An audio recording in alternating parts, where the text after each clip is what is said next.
since we last played this, and I've already decided on one little streamlining thing.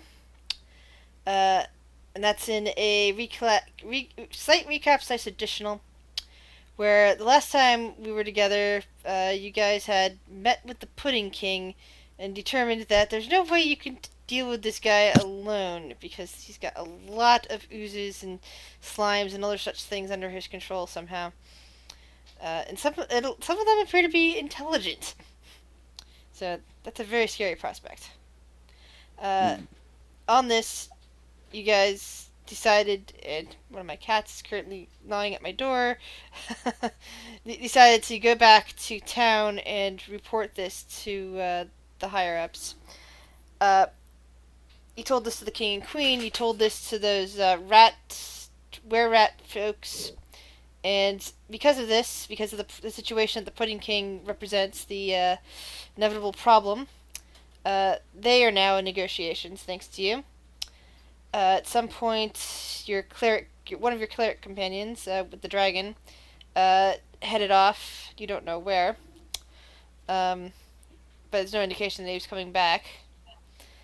And the rest of you guys gathered back together at the inn and got a nice night or so's rest.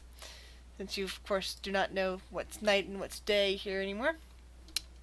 And during that sleep, Angunette begins to have a dream. So I'm going to take her down to Whispers. This is fine. You guys can catch Tobias up when he comes back.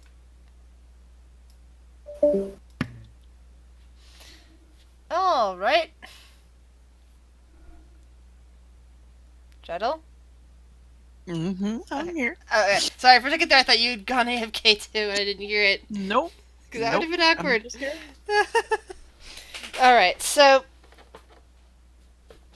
you begin to dream, and this time a different individual comes to you in your sleep.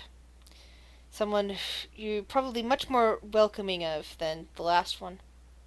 Rather than the fetid presence of the fungal queen, you see Quare herself. She seems to be peering down at you with her glowing skull eyes. She'll take a knee and then look up. Ah, child. There is a situation going on here. This entire crack to the abyss in the Underdark, it's a distraction. Distraction? Yes. From what? That is much harder to tell. But I am already seeing it. Seeing that there is something moving directly to the surface right now that threatens far more than, well, the world as we know it. The world does hang in the balance, though, but the Underdark is should be the least of your concerns at the moment. Even your need to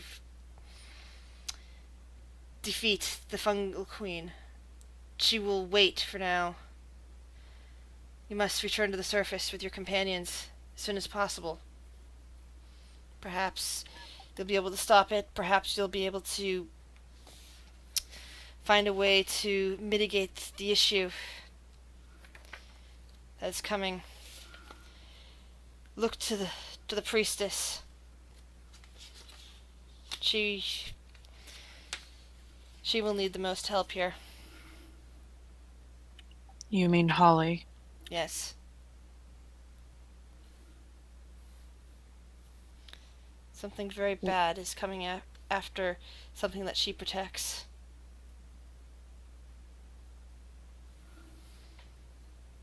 What did she protect? You'll have to ask her. She is the one that is privy to it, privy to secrets of the divine light itself. How will we know this threat on the surface? What should we look for? She pauses for a moment and seems to be trying to find a way to explain it to you. Even God sometimes gets, you know. And she says, "You will know it on your way to the surface. Do not engage right away, but you will know it. You will know what to look for. Know the danger." Don't engage right away. Okay. You'll understand.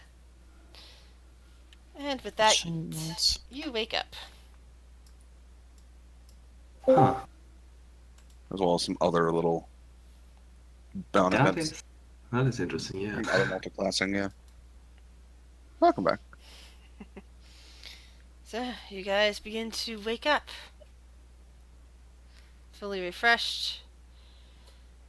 In her room, Holly sits up, breathing heavily, her hand over her heart. Aminette wakes up. Immediately goes over to Holly. Holly looks at her and blinks a bit.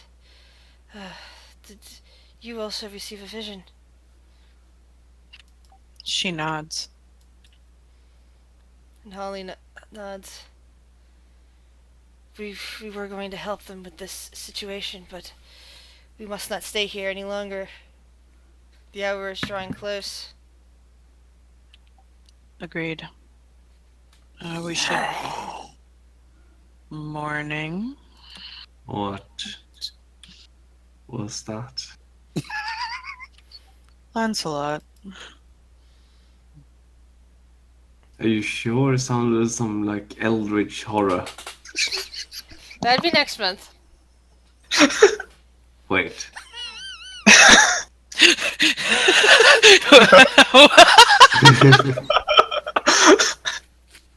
Wait, what?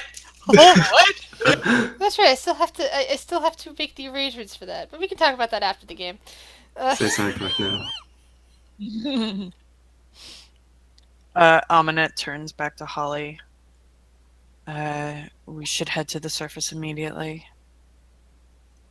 My mistress said that there's something you protect that is in grave danger. And Holly thinks for a moment. The only thing I protect other than the secrets, well, there are the temples. I watch over the one, well, my family is currently watching over the one in Ithan, the fire temple. Something is coming for what you protect. Her face just kind of falls for a moment. I saw images of an ancient war of monstrous death. She kind of rubs the bridge of her nose. Something. Finding it hard taking into words, but yes. Yes, we should go, but we still need our guides to the surface, and I don't think they'd be interested in helping us until the Pudding King is taken care of. Ooh, there must be a way. Megan sits up at this point and rubs her head. What, surface now? Yes, this down here is nothing but a distraction to a bigger threat that lies above. We need to take care of this first. Yeah. Oh well, hopefully Blindstone can take care of itself, but don't we need an escort up to the surface?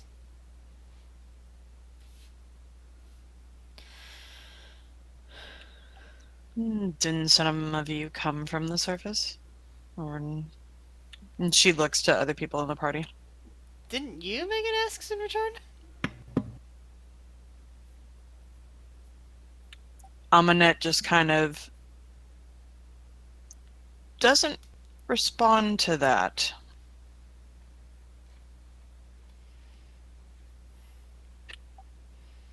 I'm sure at some point I did. Megan nods and gets out of bed, starting to put her armor on.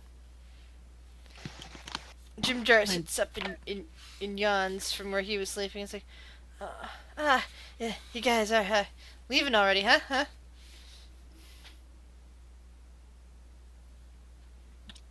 We need to make way to the surface. There is a threat larger than that of the abyss down here. We need to go check. Well, yeah, that's bad. Yeah. Well, I suppose that means this is goodbye, right? Yeah. No more taking bets with you, huh? Unless you come back to the Underdark, right? Trust me, you shall see at least me again, where my main mission lies down here. Oh yeah. Just something more threatening looming above. Yeah, got you there. And he kind of shoots a finger over at Immunet. Well, You know, it's guess I better, try to make this my home again, right? Right?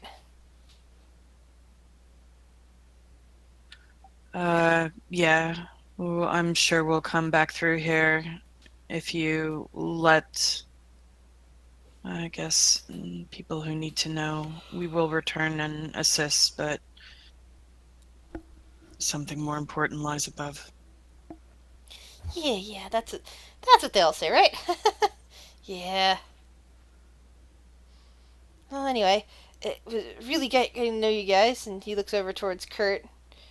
Yeah, really great breaking out of that prison with you. Looks over at Megan and Volt. Yeah, you guys the same. But what about, the Pudding King? It's just a distraction.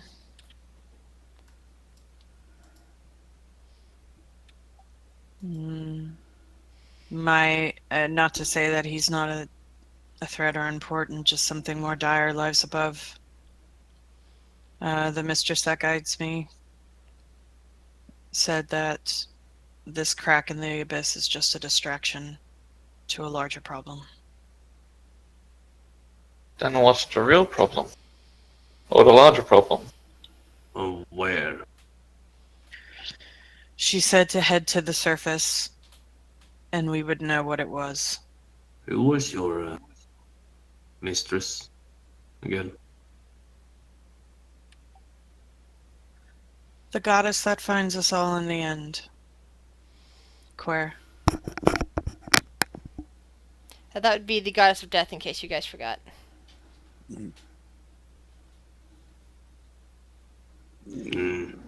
Something is coming after the one that Holly protects. I'm guessing it's this temple. The Underdark right now does loom problems with the demons and the Demon Lord's hold, but it's apparently the least of our worries. Whatever is going on up top is a bigger threat. Like Holly said, she had a vision of an ancient war and monstrous death. Something's coming. But when? The sun!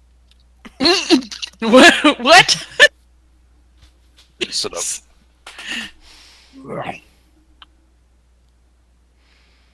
What? I don't know. She said that I would know when I saw it, and to not engage it at first, and that I would understand.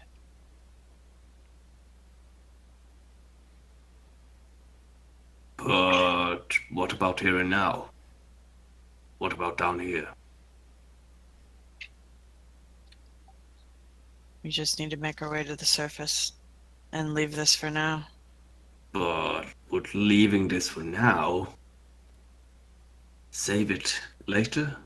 Or will everything down here be lost? Because I know the Underdark is not a very friendly place. Holly I look over to Afnar. gets off of the bed and moves to Kurt and puts her hands out to him.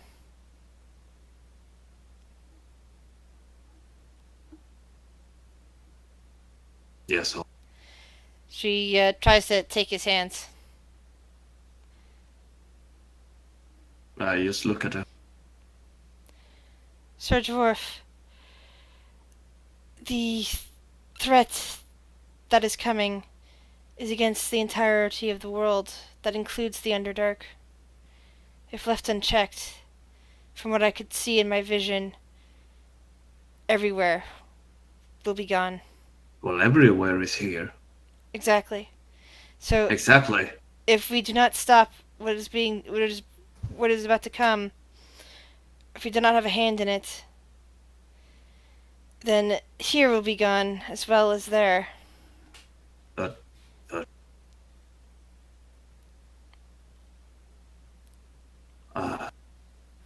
going to the surface,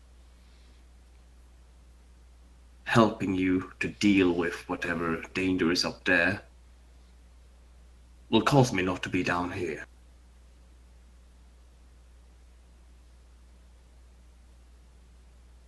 How do you know nothing's bad is going to happen down here while I'm... We don't. Yeah, you don't. I liked it. Even though it is an awful place, many people rightfully say. I would hate to lose it. Well, know this, Kurt. After this is taken care of, I will be returning. For I cannot stop until she is dead. Who And is she dead? is down here. Zugtamoy.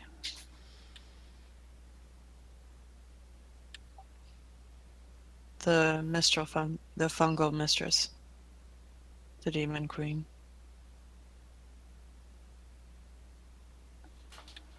So know that I will return. And I'll make sure to help where I can. Let me think about it. I'll help you get to the surface at least.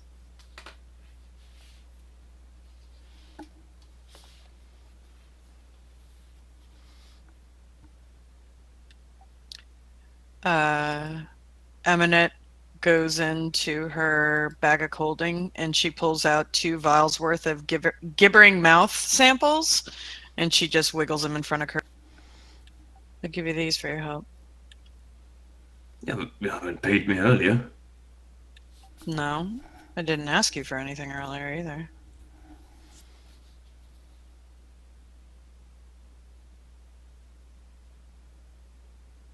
What is attacking the surface? I don't know. All I know, it's a threat to the world. Let me think about it. Once we reach the surface, I'll let you know. Alright, that's good enough for me now. We should head out. Now.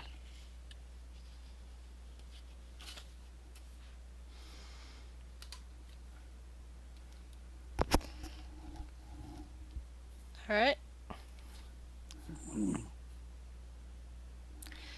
So, as you guys gather together and Jimjar waves and kind of vanishes off into somewhere in Blindenstone, probably to help out with the issue with the Pudding King. You guys, are you guys looking for a guide? Are you looking just to leave the town? What is your order of business here? I mean, Kurt thinks he could find his way on his own. Okay. So, Kurt, roll a survival check. Well, I mean, it's up to everyone else if they want to trust in Kurt. Kurt, who has survived the longest and found a way always. See, Serlenta has no reason to doubt Kurt. Yeah, there's no real reason to doubt Kurt. Yeah, none. Go He's for it. able to survive this long. And I have to remember how to play a ranger again because it's been a while. Fine, I don't remember how to play a blood hunter. It's all good. I remember how to play a fighter. I hit things. There you go. Gosh. You're so prepared. I remember. You're making me look like an asshole. I know how to play. I know how to play druid. Turn into animals. Turn into a crab, get down the toilet.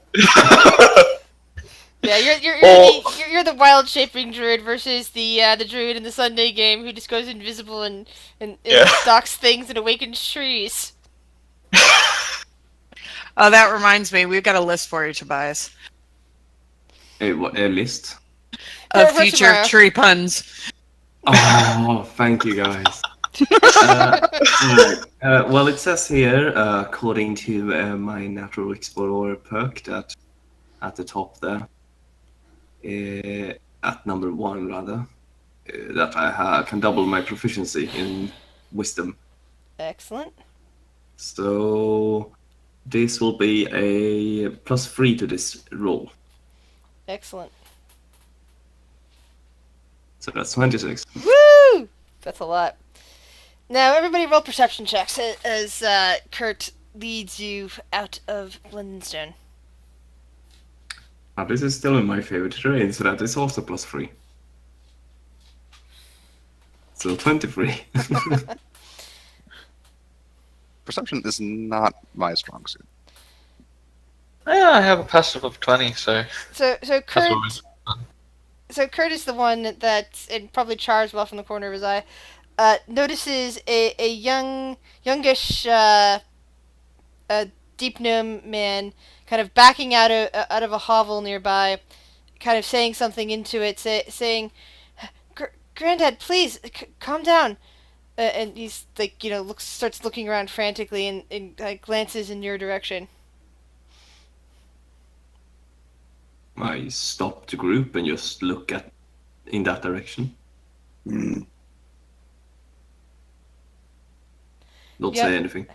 The young man, seeing that you guys have stopped, starts making his way swiftly towards towards you guys, and puts his hands together, and he's speaking in Undercommon, of course, and says, "Strangers, I need some assistance real quick if you can."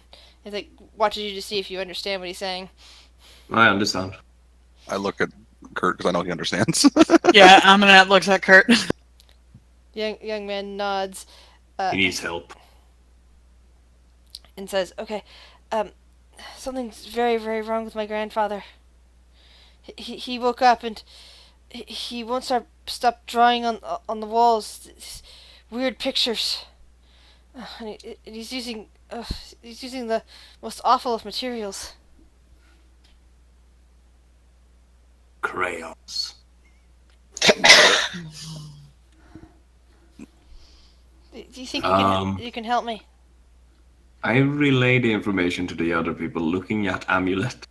Amulet.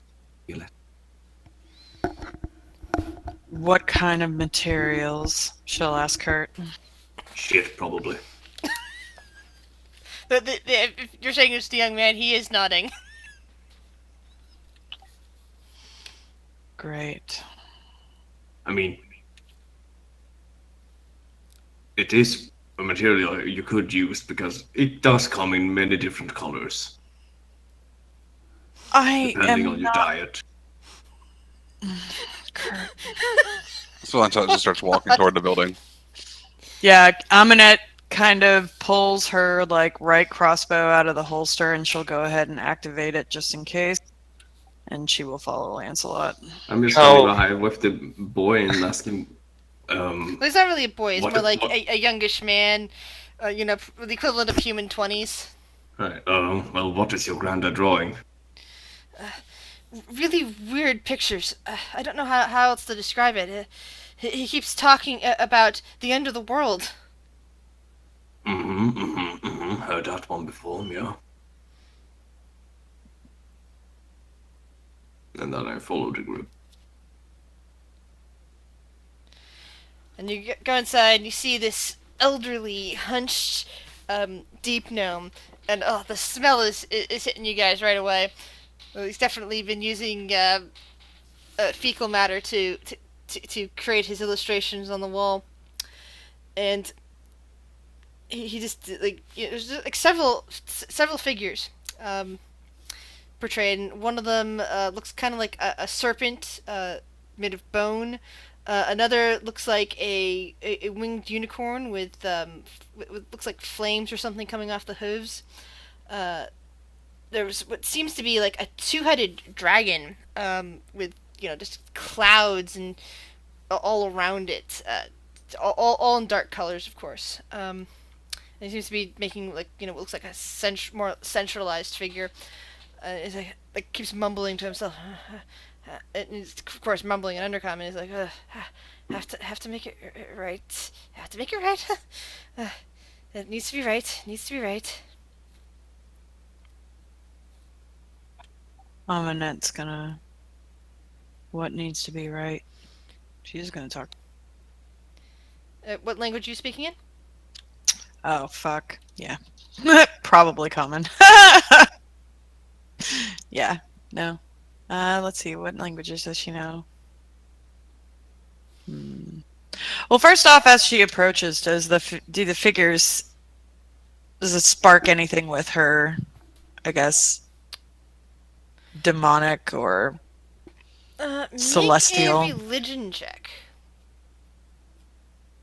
Could Kurt also do this? Of course.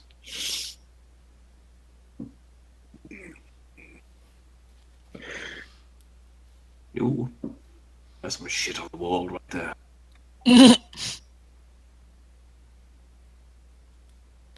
You stare at it, and it does not look familiar to you, except for the figure that he's doing now, and then the figure he's doing now is more generic. The new figure appears to be an angel.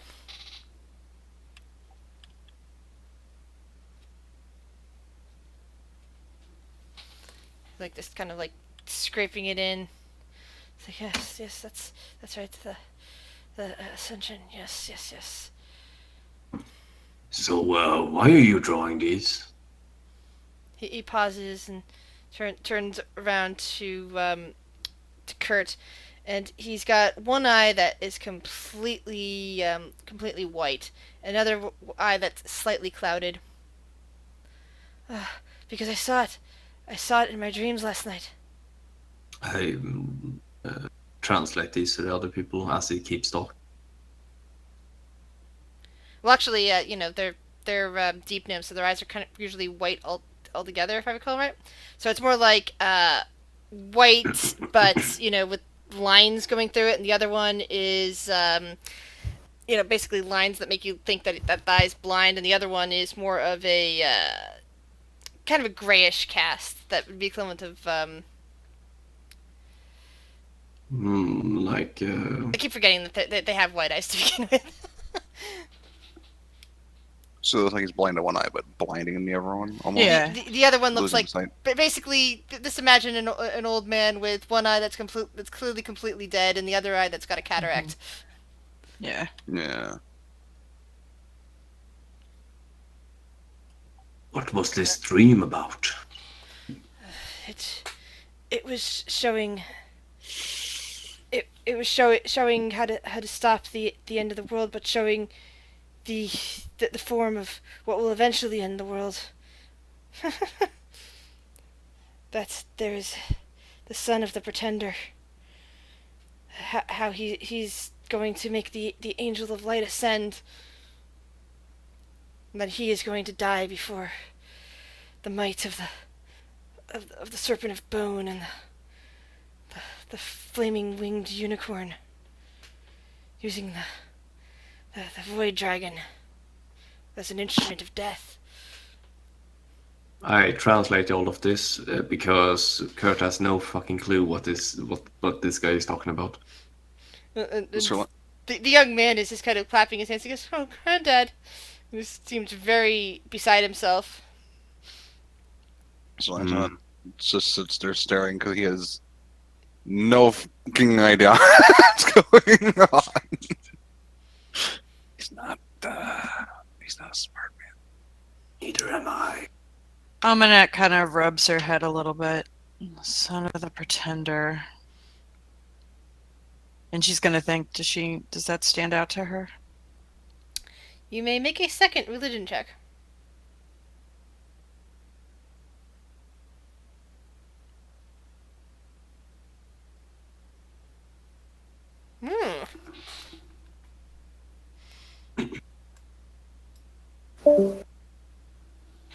All right. You look at this, and there's something you heard in a half-heard conversation recently. Something that maybe you dreamed it, but there's just something that someone told you somewhere along the lines that maybe you overlooked, or maybe you dreamed that somebody was telling you this, and it just didn't surface until right now. But you were told something about a pretender to a title. Uh, Something about the cause of all this going on in the Underdark. A messiah, if you will, of demons, bringing forth demon lords into the Underdark, but that they are just a pretender to everything. Okay. And something else about it's the reason why it sparks your thoughts is because it happened to do with some prophecy that dealt with an angel, the ascension of an angel, of basically someone dying and becoming an angel, not just an angel though, an extremely powerful angel, one with no known I'm trying to say choir, or what the terminology would be, like how like planetars and divas and all that are separate things, but there would all be angels. Mm-hmm. This would be something Yeah. that would suddenly be above them. Okay.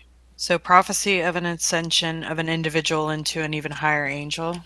Yes, and the reason why it sparked it is because it's some prophecy, something to do with the future, something that hasn't happened yet, and now you're connecting that with the pretender, and it just kind of is pulling itself together. It's like, could this be something to do with this pretender who thinks that they might be the new ruler of the demons? Something along those lines. Okay, let me repeat this real quick because that was a lot of information in a small period of time. Sorry. Okay. No, you're good. So pretender to the title, cause of all this going down, believes he's the messiah of all the demons, and the reason why the demons are being brought into the Underdark. She would know this from a prophecy overheard about an ascension of an individual to an even higher angel, higher than divas. Prophecy or a dream about the messiah of demons plus the ascension of an angel, yes. Okay. Higher than a diva, and then Higher than a it's planetar, higher prophecy. than all this. Yeah. Yeah. Something that hasn't happened yet, but in the future. Is that all good? Yes. Okay, cool. I just wanted to make sure I wrote it down right. Okay. All right. Yeah. It's fine. Amanette rubs her head a little bit. I don't know if I was told this or if it was just prophecy that I dreamed. But the son of the pretender, it's a prophecy or some sort of dream. This pretender is pretender to a title. It's possible he's the cause of all that's going on in the Underdark, if I'm thinking clearly. This prophecy was of an ascension of an individual into an even higher form of angel. Something in the future, something that hasn't happened yet. But this angel would be even more powerful than, say, some other forms that have been researched. Divas, planetars, things like that. That's making Holly just kind of like stare at you. That. Wow.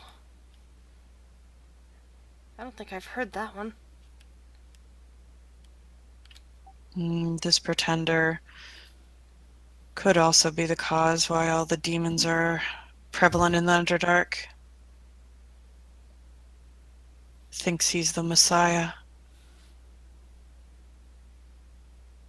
Yeah, but let's keep things in the here and now. First off, how do we stop this man from using his shit on us? She just kind of, I don't know. Um, you said that he said something about he saw how to stop it? He had Did a you say? dream. He had a dream. How do Old we stop- man, how do we stop the apocalypse? The man just kind of stops for drawing. He was making another drawing. This one appears to be a very small figure, Old maybe shit drawing. Old man. maybe a Crazy. deep gnome or something like that. But he's now like stopped that and is now looking over at Kurt and just kind of blinking his one good eye. Well, you know, the best eye he has, and is like, stop, no, just stop it, stop what is going on now, but it kickstarts the next set of events. So stopping this event would make the real event kick off. The signs. He kind of like looks So- back at the picture and says and says because it will lead the path to the void dragon and give the title to the real Messiah. So what you're saying to me, oh, shit drawing crazy old one-eyed man, is that if we just sit back and don't do anything about this apocalypse, then the next apocalypse won't happen. This apocalypse will destroy our world and other worlds. The next one So, might only consume our world. alright, so this apocalypse is worse than the other apocalypse. He nods a bit.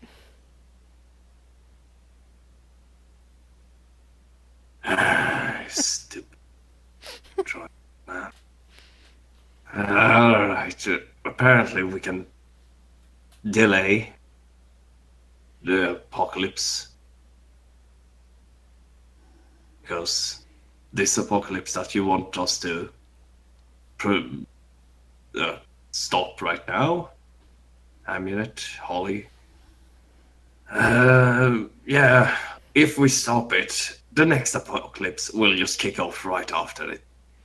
The man sits into the laughs and says, "No, not right after that. Long time from now. Long time. It's just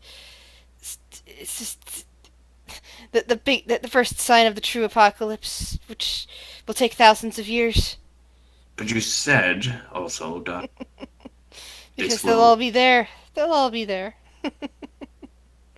the true Messiah, the void dragon, you saw a way to stop the the apocalypse, child of didn't you? hope. What? Yeah. You s- Yes. How to stop the apocalypse? Tell me, old man. You must kill the pretender's son. The pretender's son must die. Who is the predator's son? Tell me. He starts Is it Daphne?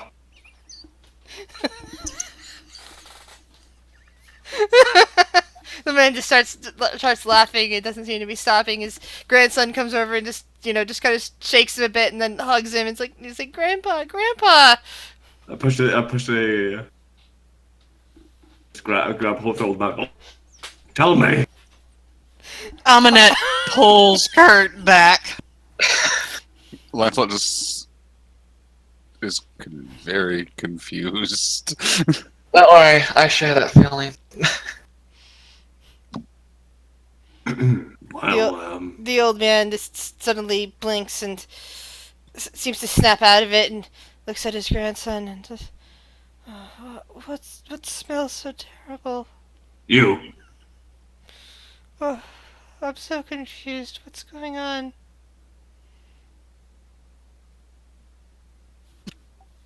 You had a vision. I had a vision? What did I see? The end of the world. That's a terrible vision. Who are you? I'm tired. I think I should go to bed. I should probably have a bath first. Who are you? The old man turns and starts kind of stumbling slowly towards another part of the Why the did home. you have this vision? The younger man kind of looks back towards him as a as a deep gnome woman comes in and she stops in the doorway and says, "Oh God, what's happened?" And she kind of runs towards the back. It's like yelling, "Dad, Dad!" And the younger man that just kind of lets out a sigh of relief. "Oh, good, mother has returned." Hmm. Well, we're not getting any more answers out of this. No, but I am taking note of this, and she'll just start drawing in her journal, and she'll make notes of all the images that he drew and everything Let's that get he. out of this So, room. It's so the images are as follows. It looks like a serpent made of bone, a unicorn Pegasus hybrid with hooves that appear to be on fire, a two-headed dragon surrounded by some kind of cloud, a human or human-like figure in terms of its height, with wings that appear to have bits of light coming off of them everywhere. Like, there's this little rays kind of surrounding it that make you think of light. And then there was the starting of another figure that wasn't finished that appears to be a much smaller figure, like a deep gnome or something along those lines, maybe a child. If it was supposed to be like another human or humanoid, but something small.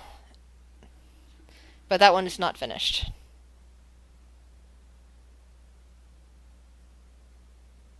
Hmm.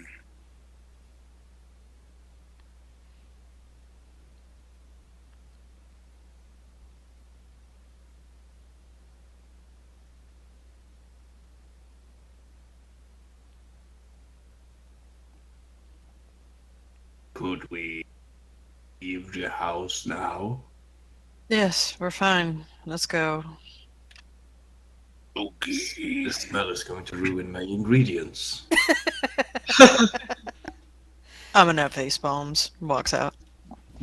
Your ingredients will be fine, Cat. The young man follows you out.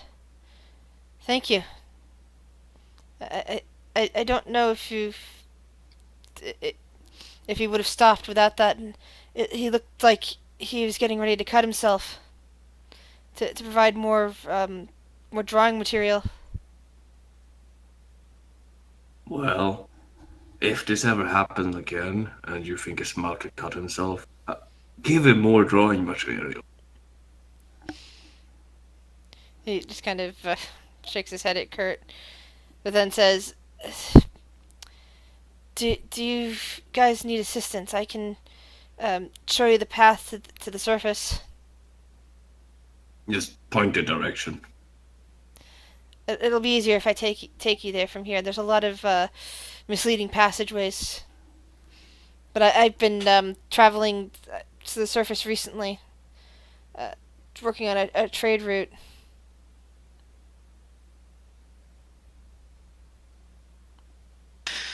Let's go. All right. Alright, and as this man helps you find your way out of Blindenstone, you guys suddenly discover that you are now level 7. Wait. All we had to do was help us shit on the wall and we gain a level. I like this. See, you go around looking to kill stuff, and all you need to do is help an old man out.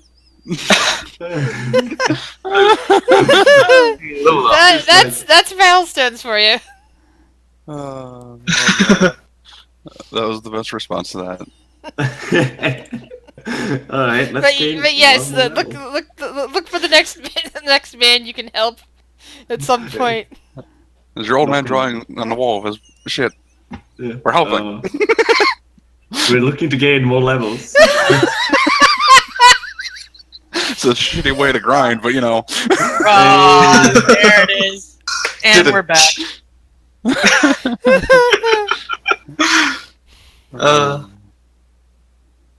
I'm gonna regret that so much. Anyway.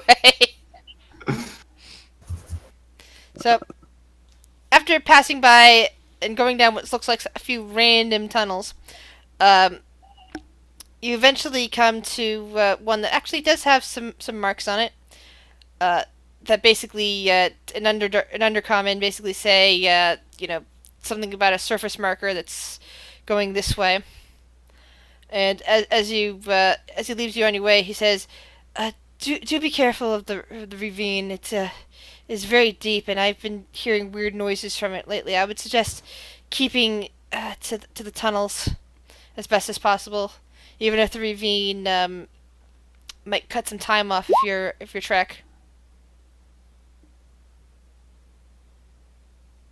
Oh, nice. Okay. That's a nice roll. Then we got a bunch of 8s. Athnar appears to be quietly following you guys. Uncharacteristic for the bard with the magic mouth, the stones. Mhm.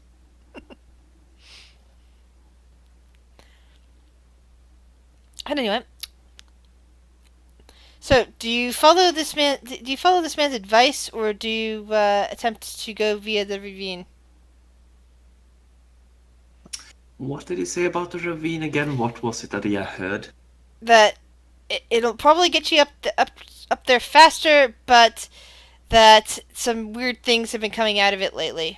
Most likely more demonic things, like maybe more Varrock or those bug things that you ran into.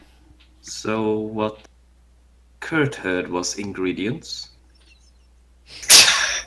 And what Amonette heard was quicker path. And what Sir Lancelot heard was undercommon.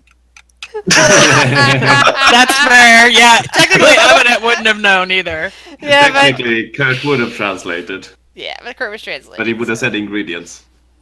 Yeah, you know. I go where you go. I defend the small ones. Megan is fine for taking the demon-laced path. Volt is sighing in resignation because he is following after her. Grishap and Holly are keeping close together. So that only leaves Char. I'm just following. Alrighty then. Ooh, this is a fun building. It's fine. So, do you guys wish to stealth? We can certainly try. Remember, I'm wearing heavy armor? That is true! Char would love to be hidden from the rest, from everything. So Don't he's worry, gonna try. I'll probably attract all attention. Or What? Oh, you'll do better than me. oh, do I do better? What? I'm wearing heavy armor. Don't forget about the NPCs that you guys now have taken possession Yeah. of. You dropped mine off back at town. Yep! I knew whichever of you was gonna pick Jim Jar is not gonna have to worry about anything right now. Don't worry, there's another NPC or two coming eventually that you'll be able to take control of. There's another NPC coming soon that you can use. Holly's got scale mail. Is that disadvantage? That's medium. No. Yes. I forget. Scale Look. mail. Scale. Mail. That is medium Medium. armor. Stealth disadvantage. Yes. Ouch. So, Molly goes clank, clank, clank. this is fine. I should probably also level her up, huh? No, I'll take care of that. I'll take care of the Okay. NPC leveling up. Perfect.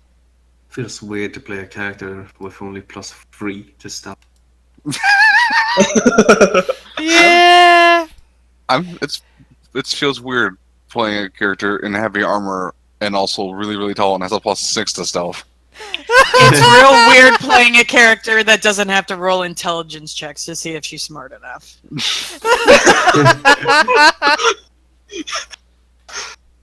Well, remember you do have Rhiannon as well.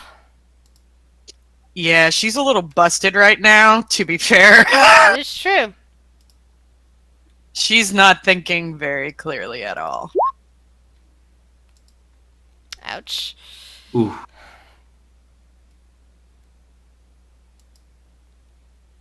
Level 7, I have 73 hit points. Nice. I'm invincible. Mm, Just wait till you No. fall off that Alive. ravine. We have not Famous- reached the Golden God status yet. no. Famous words before someone dies. Yeah, exactly. No, I'm That's why gonna I be said cocky. we could push him off the ravine if it comes to that. I've fall. decided to be cocky. I'm gonna be cocky. Curtis has survived this long. He'll survive the whole campaign. Now you're just If he- now you're just tempting fate. I am, yes. Or rather, I'm tempting You're just the asking for GM. it now. All right. Ignore that. Sorry. Giant boulder comes down. No. Roll perception checks. Ooh. Oh, good. Give me a moment. We're still in the Underdark, are we not? Yes, you are. So that's +3 to this. So 20.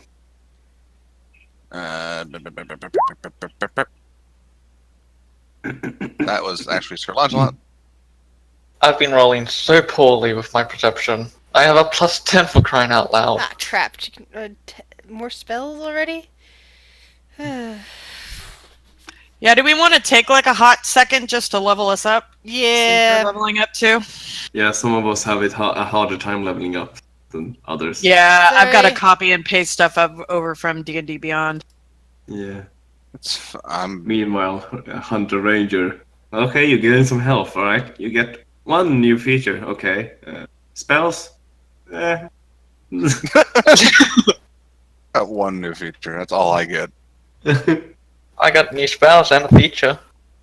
Granted, That's about it. I'm just going to just test this, make sure it works. Yes, that's the feature. How do Rangers work now again with prepared spells? Do they just have everything prepared? Whatever they pick, basically. They just can't change spells. Okay, I'll be right everything back. Kinda is like a sorcerer. prepared. I haven't played a sorcerer either. Okay. Think of it like I pick spell like a bard. I haven't played Bard. Ah, dang it! Think of it as something you haven't played yet. Right. The opposite Think of of it- what you have. Think of it like a druid, only when you pick your spells, those are the spells you have. You can't change them ever again. Oh, poor man's choice. Got E. it. Well, I got this one. So now I can boost my AC to 23 if something attacks me multiple times.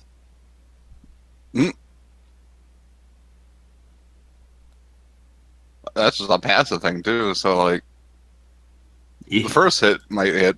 The other ones, well, good luck. So now I'm not as afraid against something with 4 arms. Not as afraid, he says. Now, yeah, now it's more likely dinner. Rather than me being dinner. I'm getting more coffee. I'll be right back. Okay. Oh goodness. So many things with spells to add.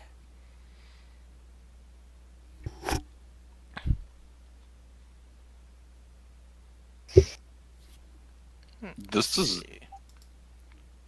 busted. I can only do it 3 times a day, basically. But I can add a 1d8 to their AC if I'm within 5 feet of them. What? What can you do? Warding maneuver. As long as I'm holding a melee weapon or a shield, and they're within 5 feet of me and they get hit by a creature, I can roll 1d8 as a reaction. Roll the die, add the target to the target's AC against that attack. Damn. If the attack hits, the target has resistance to the damage. That's a very nice feature. It is. I can only do it equal to my Constitution modifier, so 3. I have a 16 Constitution.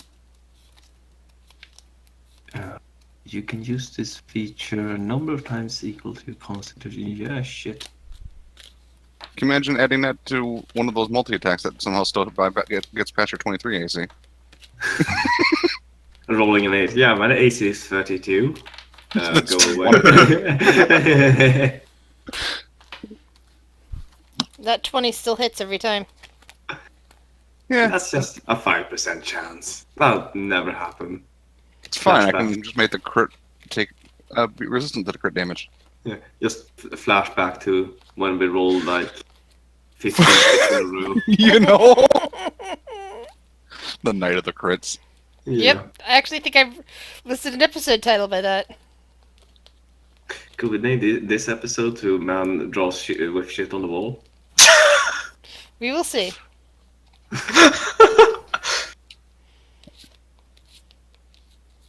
Maybe make one of those. What is that shit newspaper called? Oh I have yeah, that's what I none. forgot to do. I haven't updated the newspaper yet. Oh, For I tomorrow's wasn't talking game. about that one. No, I was just thinking about that. But I knew there was something I was forgetting again. I was like, crap, the post. Because you guys would have potentially have seen. Well, actually, well, your friends over in Waterdeep would know it, but your characters currently in Neverwinter wouldn't see that post.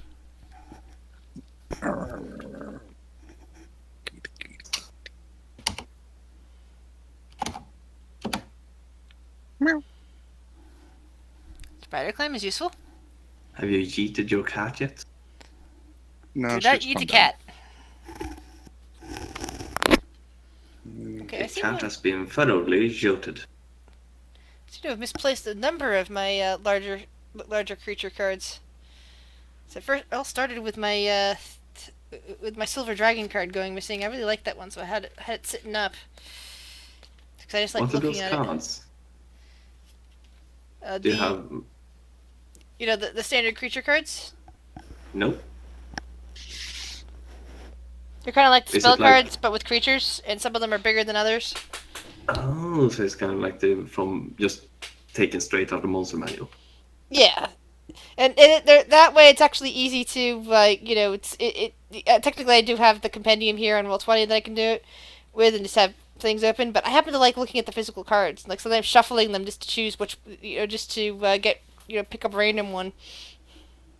Yeah, I can imagine that being good on tabletop as well. Just not having to flick through the monster manual. Exactly, over and over. they're great. They'd be great for tabletop. I noticed that on the spell cards, they sometimes say like the page number for the spell because, like this spell is just way too complicated. Yeah, it's Just way read too it. big just to fit in on the card. Yeah, Like what was that? it'll put the Prismatic. highlights. It'll put the highlights on there, like usually like like what to roll. Mhm. Just as a quick reference sheet, basically.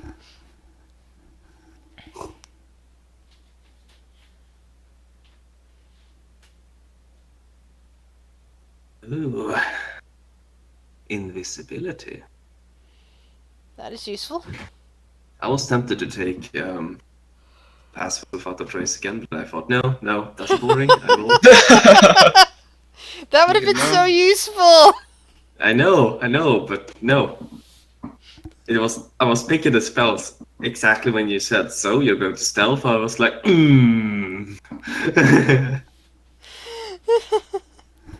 Could have done it, but no.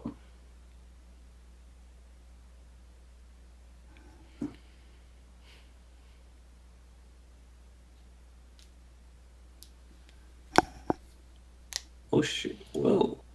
I didn't even Okay. realize that rangers got these so many spell slots. Yeah. Like, no spells, but yeah, spell slots. Are we still waiting for somebody? I think we're at least waiting for you, and you've now said you're done. We're waiting. Anyone else still need a moment? Yeah. I'll know unless I got to level 8. Die. No, not yet. I Die. think is Rick here? Yeah, I'm here. There. I was done in like a few seconds. Has the shitty old man quest reset so we can farm it? There's no XP in this game. It's just a milestone. Can The milestone. I The milestone happened when you left Blindenstone for the surface. do a glitch where I reverse the save before? Nope. Then you just be level 6 again. Ah, darn it! I missed the target time. Anyway. So as you guys click and clank along, only a couple of you being very quiet. Let's see. I believe it was Kurt who had the highest perception roll, correct? 20, yes. Yes. So you happen to pick up on the sound as you're walking along the side of the ravine, and you know you're passing next to like boulders and stalagmites. I can never remember for the life of me. Which are easy to hide behind, and there's a nice big ravine here, probably about 100 feet across, and who knows how far deep. You can't see the bottom of it. You start hearing the echoes of other marching feet that appear to be coming from the other side of the ravine. We're not the only ones taking this passage. Mm. Hmm? What do you mean? There's footsteps. Could I assume a number by listening? Like 2, 10, 100? Roll an intelligence check. Oh. Well, I'm still in my preferred terrain. Do I get a +3? I will give you that. Ooh. Alright. I'll need it. It's a 7. More than 10. That's all you know for certain. More than 10. Where are One of them has only one leg. What? No. More than 10. What direction? They're on the opposite side of the ravine, coming in the same direction that you're coming. So towards us. Yeah, basically paralleling your route. Alright. so we're one side of the hole there and the other side of the hole going in the same direction. Yeah. Alright. We The, don't hun- know the who 100 these feet, are. the 100 feet gap in between. Should we lay an kind of ambush in case they turn out to be dicks? Or should we just stay here and wait?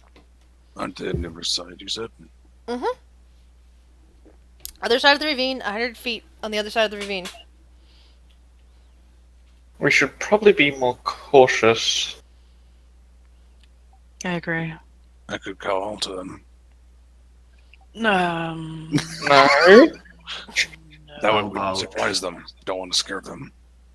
Yeah, isn't that the approach to a bear? Mm-hmm. Oh, bugbears, yes. Remember that? Well, how about some of you hide and me and Lancelot here? Just stay out. Call out, just in case. all right.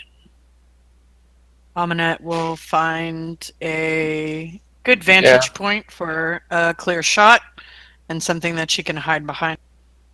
Yeah, Charles gonna look for something he can hide behind. Well, perception checks. Keeping Lancelot and Kurt. By the way, Shar has passive there you go. interest. Oh. I forgot that I had that. And those of you who Bad are, idea. stealthing, who are trying to hide, you may roll stealth again. This time with pass without a trace. Ooh. Think Holly would try to hide? I think she. Oh, that's a 31. Oh, that is nice. What else is going on? So put a little dot on yourselves to indicate that you're hiding. Hey, 31 as well. High fives. Hey. I'll do that. Yeah, I'm gonna put. So that's a 13 for Holly. That's good. And for us who are not hiding, God, I haven't had to search up challenge ratings in a while. Because I can turn into challenge rating of 2 now. Oh, We did the same thing again, damn. Yeah. something more useful than a crab. Well, more useful than a horse. The horse was the one that goes into actual combat. Volt will not stealth. Volt will stay with Sir Lancelot. I imagine Ethnar is stealthing. Probably. Ethnar does manage to stealth Knight of because the Pudding King. yeah, that's what he wrote on himself. Technically, he is still stealthier than Holly. I love the fact he's got a 20 because that's what He walks into a sneaky spot in his face. But it's a silent faceplant, unlike Holly, Yes. who is like a natural one and still has a 20 because of He's used to the pain to the face. He just oh, slides on in like, ow. At least everyone's you're pretty not much you're not impossible technically spot. you're not technically laying up like this. I'm just trying to keep the tokens together so that I can see where they are. Yeah. Yeah, the three of us are kind of ahead of the group to be the ones that get first spotted. All right, so you hear stomp. Now it's getting closer. You hear stomp, stomp, stomp, stomp. It is echoing all over the place. Stomp, stomp, stomp, You stomp. want to call out to them? And looking down the passageway on the opposite side, you start seeing flashes of white, and just keep coming in a column. That's new. Volt is grimacing, and he puts a hand on Sir Lancelot's shoulder. This is very bad, friend. What is it? Sir Lancelot, you fought in the wars too. Do you not recognize the Legion of the Undead when you see them? The stinky people. And you see what looks to be a small army of skeletons along the other side of the ravine. Oh, good. A whole They break column. easy. And even as they start passing by, you still see more and more. And that's when you hear a roaring sound somewhere at the back of the column. That's new. Volt, who is, a semi-pale sort of human, seems to almost turn bone white himself at the sound of that roar. He leans towards Kurt, and Sir Lancelot says, "We should duck down. I swear, that is the sound of a dragon." I could try to hide. Kurt, what do you do?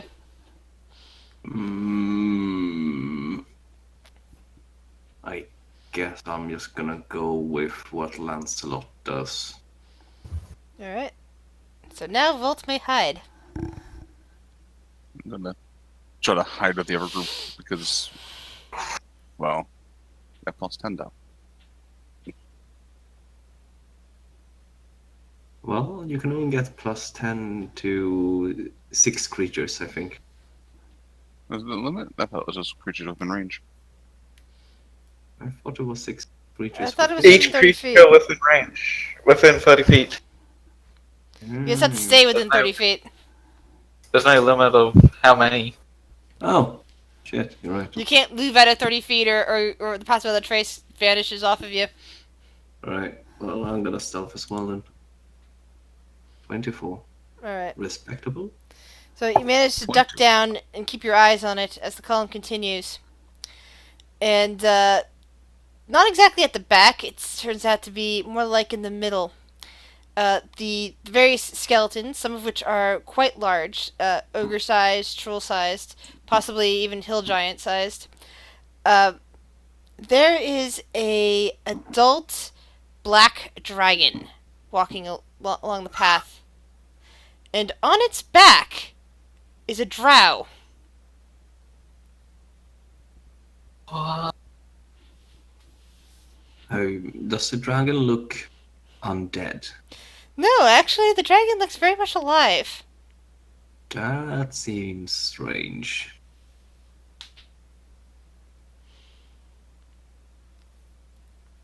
Kurt is going to turn to Lancelot and just go, I wonder what that one tastes like. The dragon. It's probably toxic. Volt whispers back. I'm a dwarf. It's an acid breather. I can take it. The dragon's head kind of swings around and it seems to be sniffing the air. And the drow on its back just kind of seems to pat along the neck.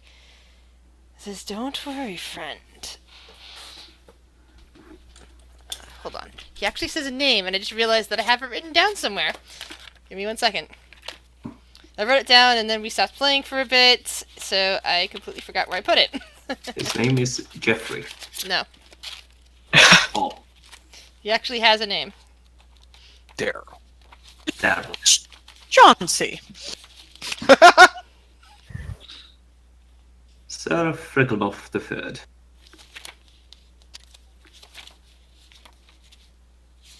His name is Scales. He's a bard. Hey.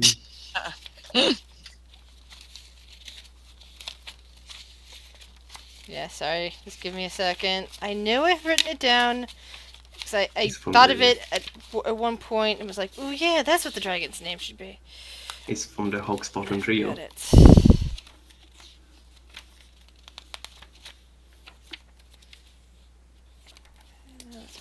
Saladin. So maybe it is still in this particular book. So I've got 2 friggin' books, and one of them is Alaris information, the other one's other stuff, but occasionally other stuff gets left, Alaris information gets left in the other stuff one.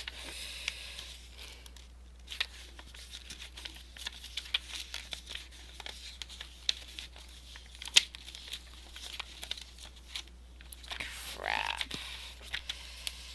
I cannot believe I misplaced the name. I mean, we're here for you. We can make up one for you. No, it's just gonna be. I'll find it eventually, but for now, you're not gonna hear him say a name. He's just kind of scratching the dragon's neck. You mean he It's- doesn't ride by and announce to the void like, I am? No, and he was talking to the dragon anyway. Does the dragon talk back? If it does, you do not hear it. But he is scratching the dragon's neck, and it seems to be quite pleased with that. Are there... Okay. Are there more drow around, or is it just skeletons and undead? Just skeletons and the drow that's on this dragon's back. The drow that's on this dragon's back is he's got long, silver white hair. There it is. I found it. You hear him whisper you hear him because it's kind of semi whispered, but because of the acoustics, you hear him say the name Septimus for the dragon. It's like, easy there, Septimus.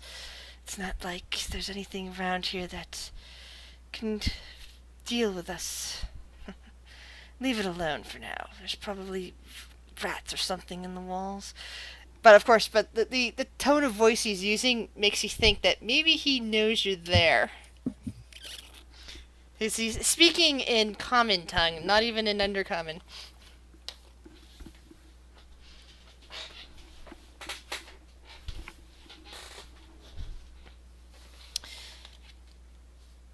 He's got a sword on his back that you can see. The dragon just kind of makes a snorting noise and is still looking around, like towards... It looks towards your side of the ravine and then continues on with the column.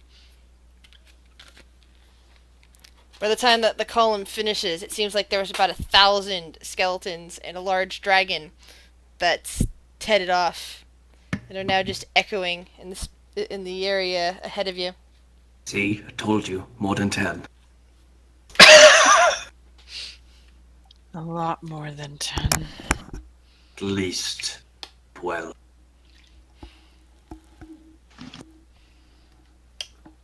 Megan just shakes her head at Kurt and says, "Can you not count?" It's called humor, lass. You learn it sooner or later. She shakes her head. 1, 2, 3, 4. I'm gonna start using random numbers on that one. 39. 34. Felt swallowed. 159. A drow on the back of a black dragon. Two. He shivers. I'm sure this is fine. No. I'm gonna have to alert the dragon riders of Zaladin about this. That a new commander is approaching the surface and is riding a black dragon. Volt, I don't know much about what's north of the Kolar Mountains, but do you ride black dragons? Oh, well, we have brass and bronze dragons. Some of their scales sometimes are very dark and almost black, but no, they're of the black and the bronze variety. I do actually have a dragon that I've been training with. He's a lightish red. You mean pink? No, not actually pink. It's more of a red color, but it's a Lightish. I want to say bronze dragon. That's more of a red color. So sluttish red. He face palms. When you say lightish red, you mean pink. He's continuing. It's okay. It's okay. It's okay to say that you're. Megan walks over to Kurt and just kind of looks down at him and just kind of narrows her blue eyes. Are you finished, dwarf? No, hold on a second. Volt, it is okay to be a dragon rider of the pink dragon. No one is looking down on you, so just stop to say lightish red, okay? Technically, they'd be looking up because he's in here. Exactly. See? There, now Volt I'm done, is Megan. just kind of face palming and shaking his head. And Megan is kind of leans down and grabs Kurt by the beard.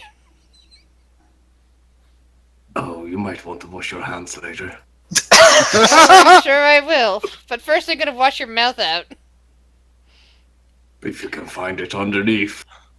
Aminette leans over to Char. I got one ration that the female punches the dwarf. What do you think? I'm not betting on that. That's almost a certainty. Oh, I just saw the natural 20. She's grappled him by the beard and is now lifting him off the ground. She looks like, she just looks like she's a 13-year-old girl who's probably about only slightly taller than Kurt. But she's apparently much stronger than she looks and is grinning as she manages to lift him at all. Something rotten falls out of the beard and lands on her hand and sort of drools down into her arm. She kind of grimaces, but she doesn't let go. So, I'm like, listen here. Saving that for later. You're going to stop picking on this man here. Picking on him? Yes. I was saying he wasn't right. It is your tone, dwarf. Your very disrespectful tone. Maybe that's how you guys operate down in Kolar, but not up here near Zaladin. Could you release my beard? I'm rather attached to it. Or rather, it's attached to me. She pulls her sword out from her belt. I think I'm going to keep it. Oh, that's not very nice of you.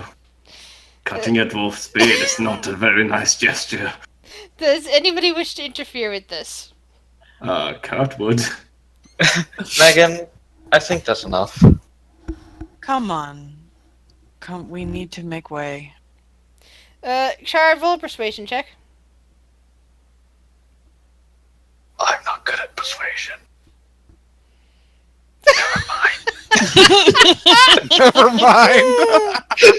Megan resheathes her sword and gently lowers Kurt back to the ground, and then taps him on the nose, and says, "Next time I am shaving that beard off."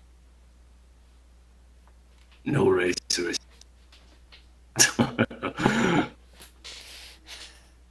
Then she walks. Thank you, Shar. She walks past him. You're welcome. I was kind of thinking this sword probably gets stuck in there. I look to Volt. I meant no disrespect. Volta ignores Kurt and follows after Megan. What's wrong about being the rider of the Pink Dragon? I don't know. I mean, you're from these lands. How have I insulted them? Sometimes it just looks blank for a second. Not sure. And Small once ones are Megan is weird. out of ear's reach, it'll go. Maybe she's just a drama queen. And lean in.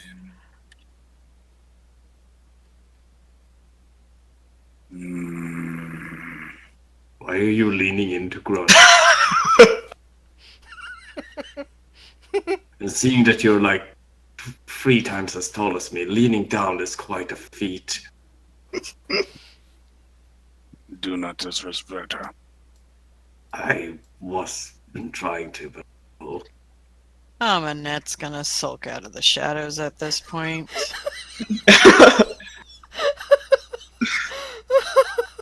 Do we have a problem here? well, yeah. Hi, I'm You're the problem. apparently. Well, can the problem get moving? We need Oh, to sure. Yeah, Let's go. Follow me. I am the problem. Follow me. Alright, The problem is moving. so it only takes a few more hours before you see daylight ahead of you. Not artificial light, daylight. Something that you guys have not seen in a long time. Kurt, it has been ages. It's been 66 days since you were captured. Who knows how And long before that you've seen sun. Yeah, no, it's been probably half a year. Holly, Grisdrop, and Megan and Volt all look, are giving it pause and just seeing the sunlight again. Because for them, it's been a long time. I have found the sun. Quest complete.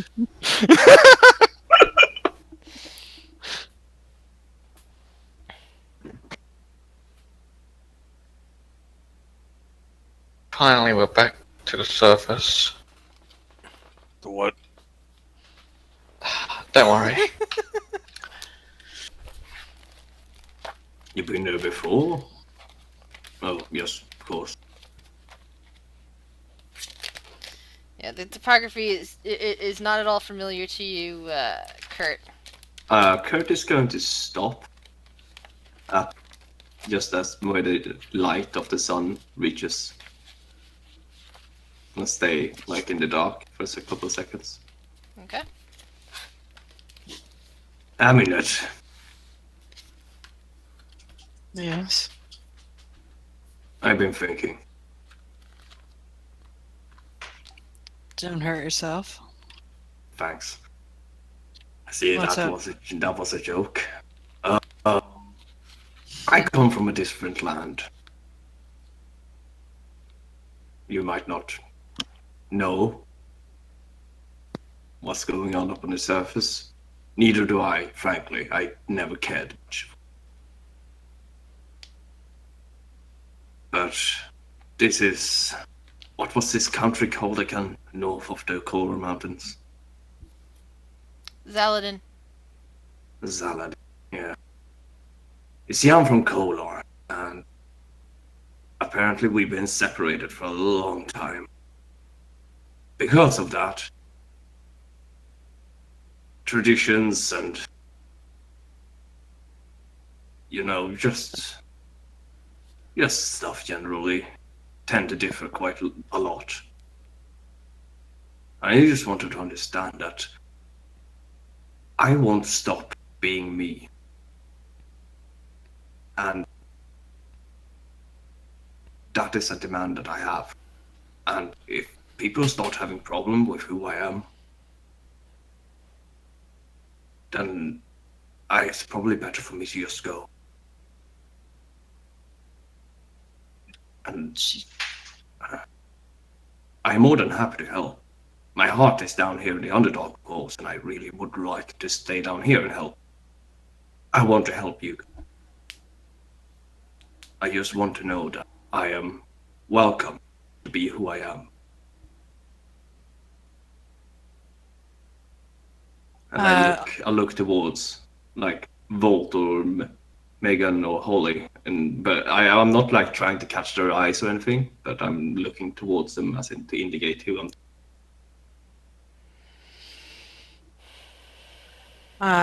Amanette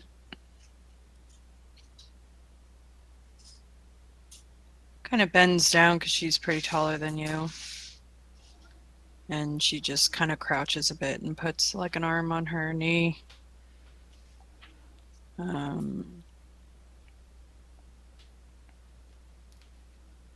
You get a good look at her, the side of her face as she does this, and you can't really make it out, but there's some sort of disfigurement on one of her sides, on her left side.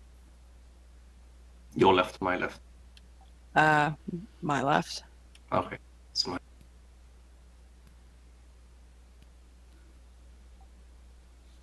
I know your heart is down here, and that's where your concern lies.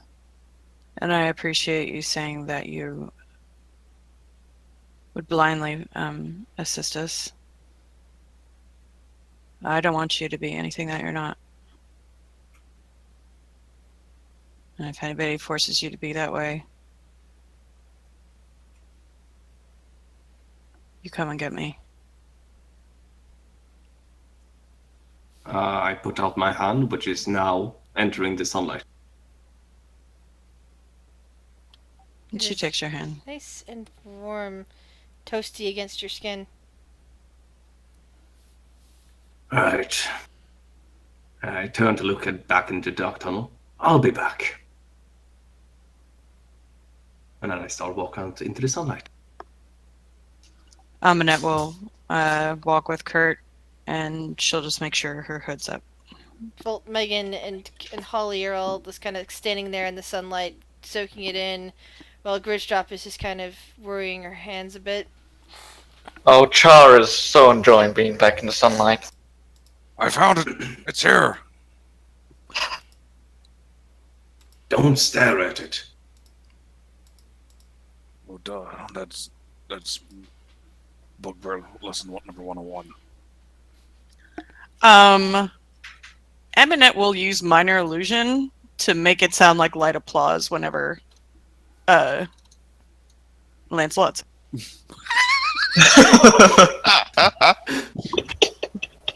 Second. Who's applauding? She'll lean over to Kurt. It's just magic. Oh, magic. He does not realize.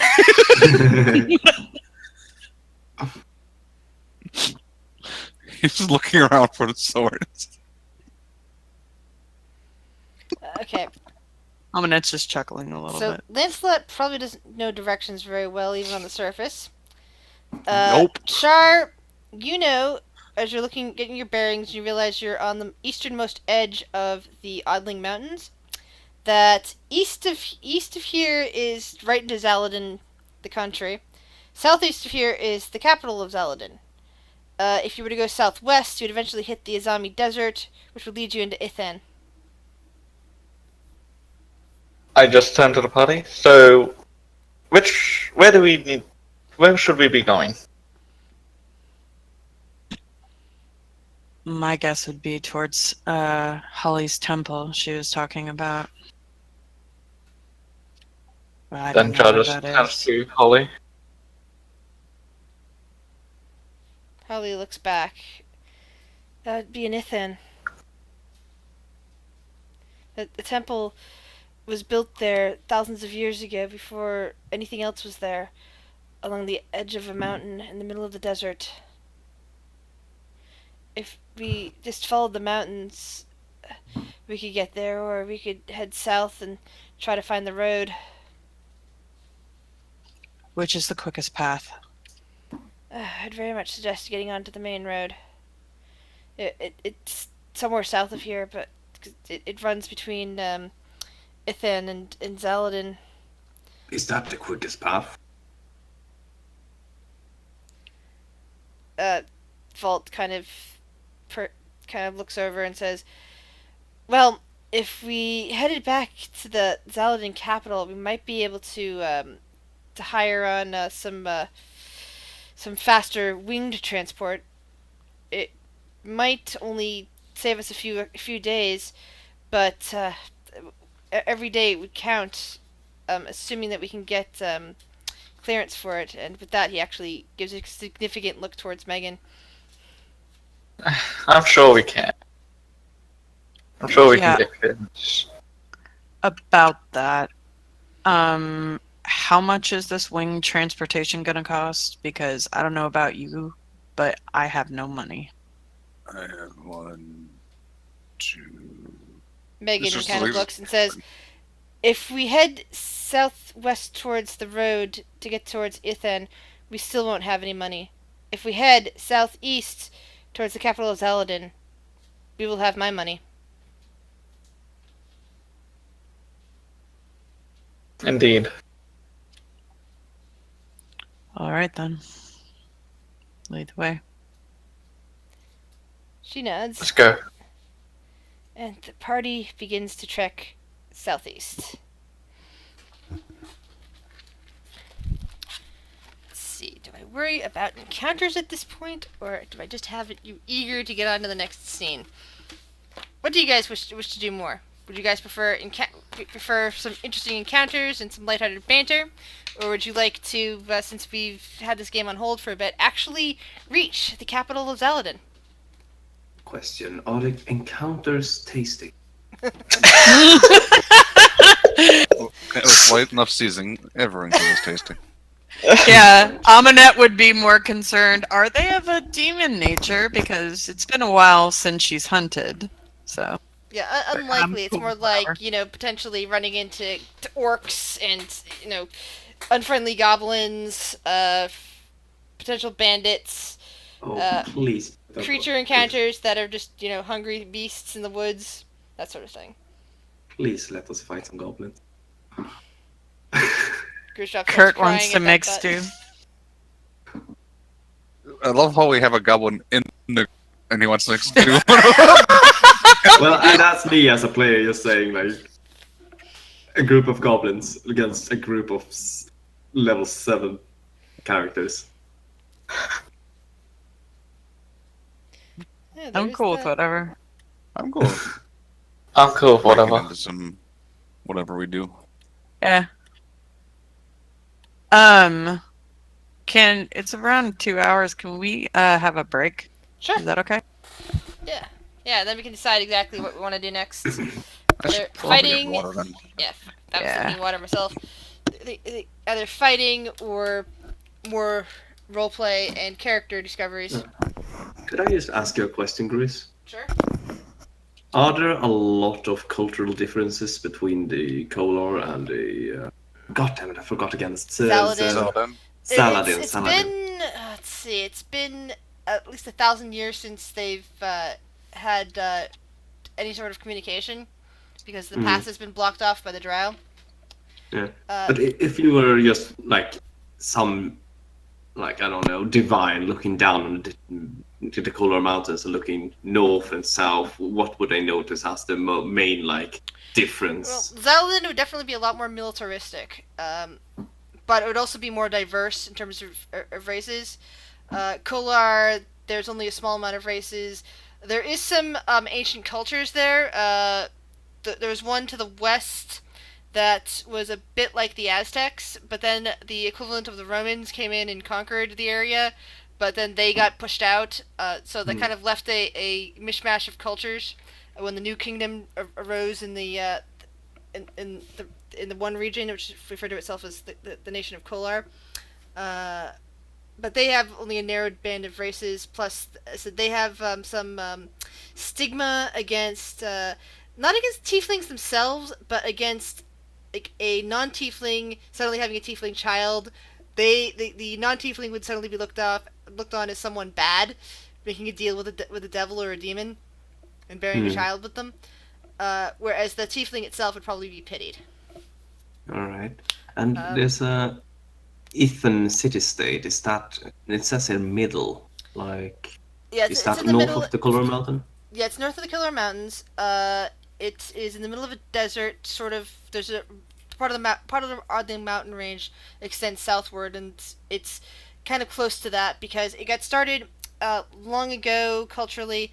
It got started because there was a temple that one of the four divine temples was there, and worshippers would need like food and supplies, but somebody started mining the mountains nearby and discovered rare minerals, and so they brought in magic users to produce food and water for them. And so a town based on magic, bureaucracy, magic, um, capitalism, and religion, pretty much all mishmashed under bureaucracy, got started there. Okay. Yeah, I'm just trying to make sure I didn't But say anything that was out of order. Zaladin is very lawful, very militaristic, but they believe in that no one is above the law. That includes the leadership. So even if the leaders broke the law, they would receive the same punishment as the common folk. So what you're saying is Kolar compared to Saladin is a little bit more chill. Yeah, Kolar. Some people might be, they might be a little bit more lax with the rules. Except again, people don't really like. They don't like people who make deals with devils. Like warlocks are suspect. I said parents of tieflings that are not tieflings themselves are suspect. Yeah. So I'll be right back. I need to use the bathroom and stuff. Okay.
Welcome back. Danke. Oh, Fluffy, I like the reference to scales earlier. You did.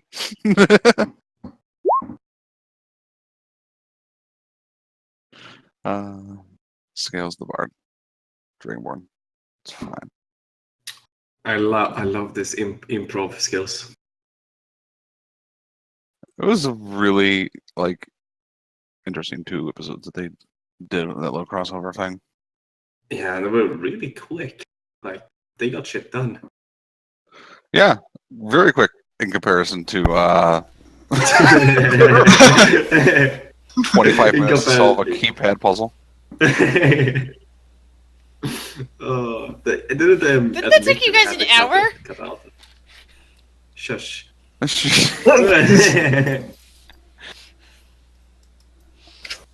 Hey, in my defense, I'm not a smart man. Mr. Smartman, bring Give me a smart. We all went there. My kitties are not here to join me. Hello, Kitty. The one that's eyeing my dice. I think we're all back. The other is watching me from the floor. Gotta get out my dice. I like to see them. They should be. Clicky clacky. Clicky clacky. I like the clicky clacky. The math rocks. I like the clicky clacky of the polyhedral Yeah, we're rock. all dice goblins even though we roll online. Yes. It's so shiny and cute. Hey, my cat is now going to lay on my notepad here. Okay. Right, so the thing about this D20 that I bought, it's supposed to have a bunch of leaves inside of it. But Actual all leaves of or the just leaves, designs? no, just like golden, sprinkles, leaf shaped gold pieces. But when they made this dice, something must have gone wrong because all of them have shifted to one side. I was like, oh, that's not fun. Does that mean your dice are loaded? No, because they all landed on the 20 side. So it looks kind of cool, actually. If I roll a natural 20, it's all orange. Maybe it's supposed to be on that way then. Maybe, but it didn't look like that on the site.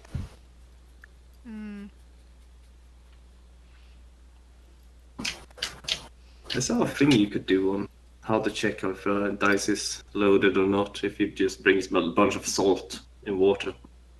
I've seen that as well. Buoyancy Same. test. Yes. No, Lyra, no dice. No. No dice, no minis. Not now. But dice. Inga tärningar. Dice for the dice gods. Dice för the dice gods!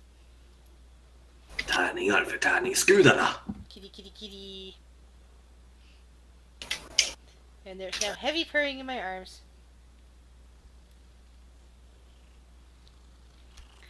So,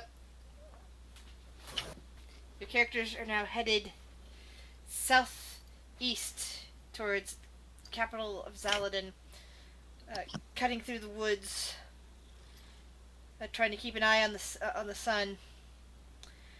You do not have that much in the way of provisions or tent or anything like that. Things you hadn't actually needed in the Underdark. Wait, are we traveling through like a forested area? Yes, we are. Well, it was just so happened that I have another natural favorite terrain. Excellent. And what does that mean for shelter? Well, it doesn't mean much for shelter, but I can at least gather provisions as we are traveling. Excellent. So we're good for foraging. That is good to know. And we have a cleric, so we do have create water on us. So I'm keeping a note of that and realizing, okay, yes, we do have those spells handy. You tried to take me out of my natural habitat? Ha! I have two. No, I've seen that on your character sheet, so I knew. And Yeah. besides, Megan kind of smiles over at you and says, "Yeah, me too. I love the forest.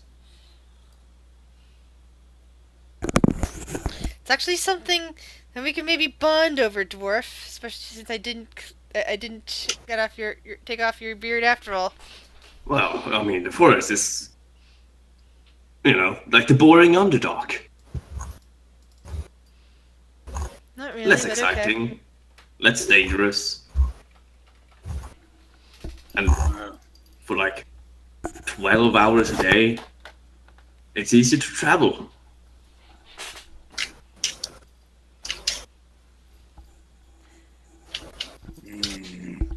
Yeah, I thought so. I mean it.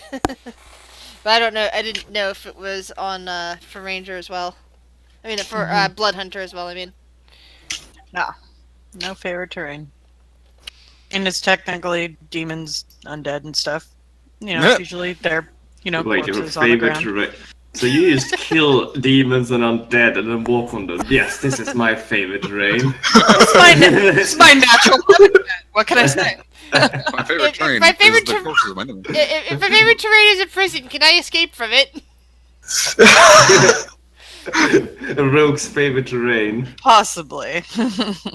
Barter terrain, the brothel. Yep. Yep.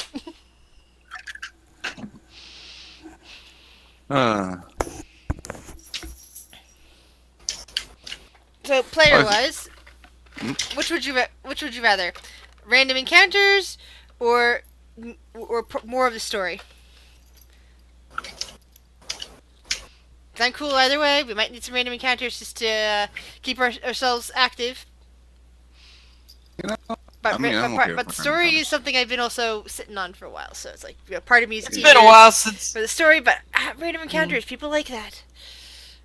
It's whatever you want to do, hun. I've already just deferred this to you guys because I don't want to force you guys into something that's called real. And we've deferred it back. Nah! Ha ha! Are all of you concurring with you're deferring it back to me? Yeah. Yeah. Okay. Dragon it is. Actually, I take my word. We have created our own destiny. It's like dragon it is, and then we're all like, we take back our decision. well, you've already seen one dragon I today. regret everything. I abort. But 5 days later, as you guys are finally making your way into more civilized areas of this region, you do catch sight of another dragon, actually. But this one is a large brass-colored one, and appears to have semi, flight-worthy armor on it, and a it's some kind of saddle. Not exactly a saddle because it's clearly a dragon is also a person, sort of, but something that somebody can sit on the back of this dragon and be able to do stuff. So the dragon is flying around, spots you guys as you're heading out of the cover of the forest, and swoops down along with someone in armor on their back. Volt and Megan stop without alarm and just kind of wave up towards it. What do the rest of you guys do? So does Char. Char follows suit because he's probably used to the situation. So Lancelot salutes. How about you guys, Kurt and Eminette? Eminette's standing probably in the back, watching from the tree line. Kurt is standing next to Lancelot and observing. Alright. The dragon makes a few circles around before it finally lands. And the person on its back, jumps down and starts running towards you guys. I look at Volt. Hello, Wilmot. Bolt kind of nods a bit, and it's Megan who takes a step forward And the man just running stops, frees out a few things, looks at you guys, and then kind of kneels down. I was like, oh, thank the gods. Oh, we didn't know what we were facing at first. But then, oh, I cannot believe it's you. Oh, you're alive. Oh, thank the gods. And it's like this kind of, they're coming in a direction completely unexpected. No one would think that you were coming in this direction if you were still alive. It's been a while.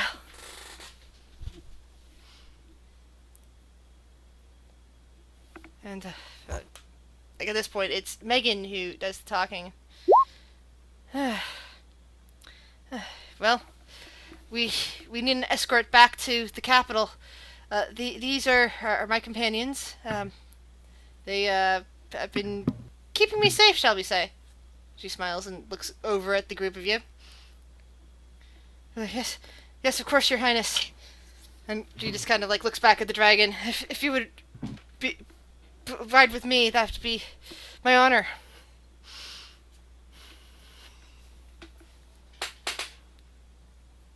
And what did the rest of you guys do?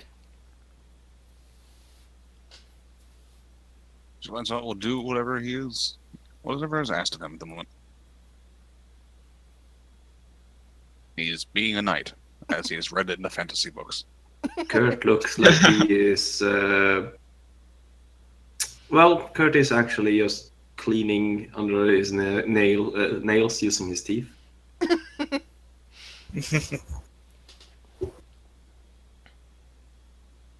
Amunet? She's watching, I guess, the horizon to see if there's anything else coming. There doesn't appear to be, but you do see the road due south, heading in what appears to be an east and west direction. She makes note of this, but she's still watching from afar. Volt kind of swallows it as Megan heads off with the strange guard or officer, whatever this patroller is, and makes her way onto the back of the dragon. And Volt looks at the rest of you. It's like, all right, we can head east towards the capital. I imagine transport will meet us halfway once they get back. Probably. Yes. Let's Eminent nods. continue with due haste. Alright. So it actually only takes a few more hours, and by then, the sun is starting to get low on the horizon. As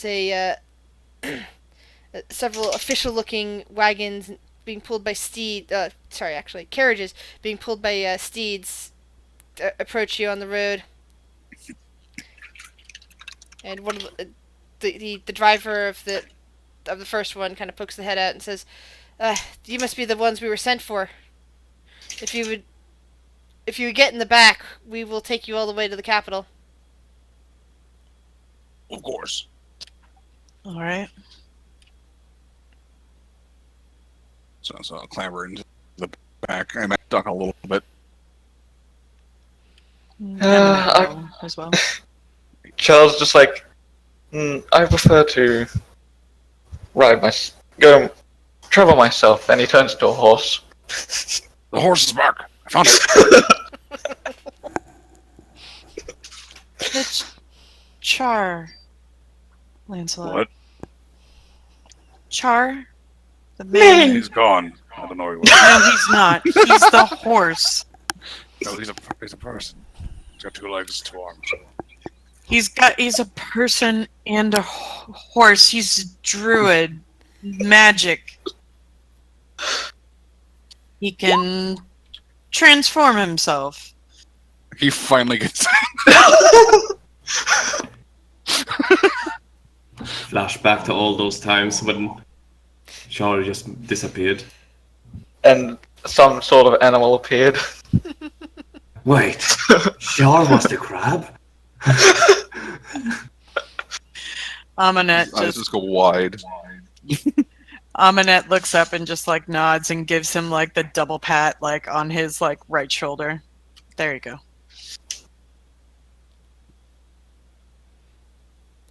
And she'll have a seat and just kick up her feet. And chill. It's a very nice carriage. And it actually does manage to fit all of you, though, Gershap ends up sitting on Holly's lap, very much looking like a child compared to the human. That, and she's quite quiet.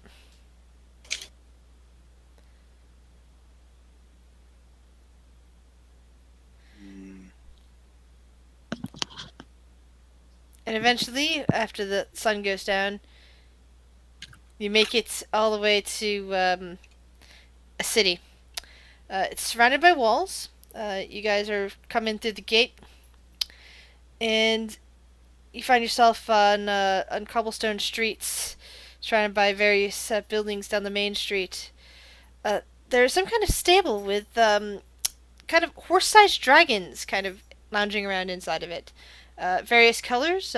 Bronze and brass are the main colors, but you also see reds, kind of rust reds, some lighter reds, some green, some that look like they're a kind of a tarnished brass green, and some that almost look black, but are still have sparkles of brownish coloring in them. Like they just seem to have a rainbow of colors, even though there appear to be only two kinds of dragons. Pass by what appears to be an inn. You pass by various kinds of shops.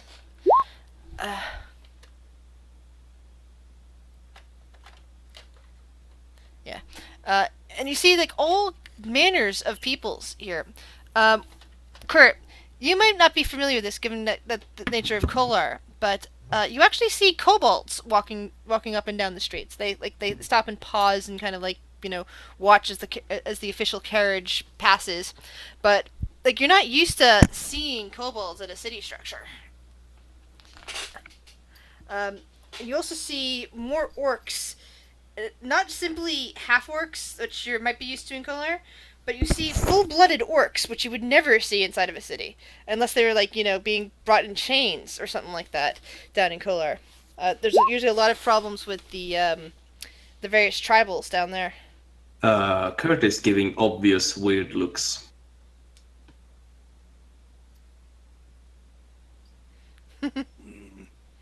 Maybe I can replace my lens. You don't happen to see any other bugbears around, but nobody's, giving Sir Lancelot any weird looks as you pass by. Let's see, what else would be interesting there? Oh yeah, minotaurs. It's let's see, minotaurs. Hold on one second. I need to re-look up something about Kolar. I forget if minotaurs are a thing in Kolar or not. I don't think so. I think Kolar has the least amount of races. Yeah, Kolar, no minotaurs. Kolar, at your age, primarily what you see walking through in the cities, or in the towns and cities of Kolar, would be humans, lizard folks, halflings, gnomes, dragonborn, and dwarves. Yeah.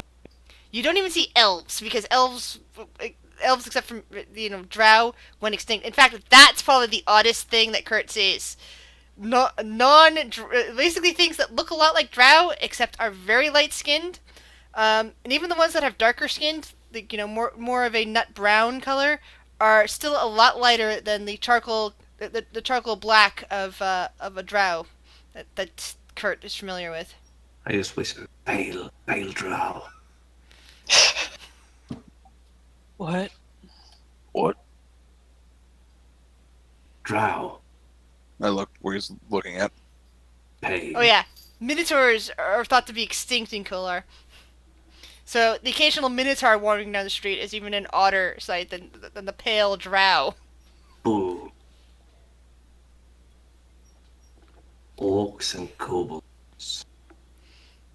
and one really big cow person carrying a barrel over one shoulder. Yeah, this weird. It's all new to me.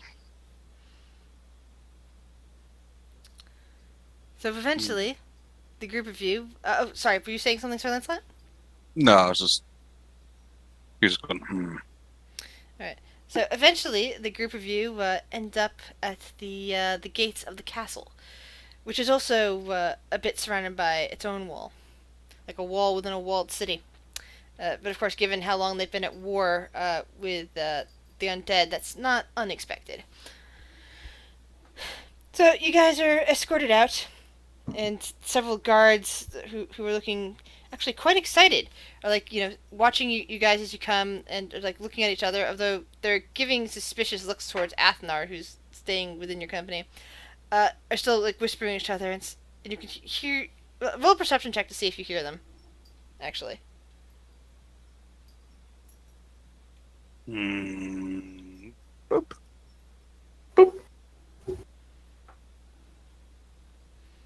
Oop. Right, so I've rolled my perception, but I can't see it. I don't. There we Oh, go. There they all go. There they are. Munette is not paying attention. Sir Lancelot doesn't hear it, but Char and Kurt can clearly hear the guards discussing with each other. It's them. They're the ones that came in with the princess.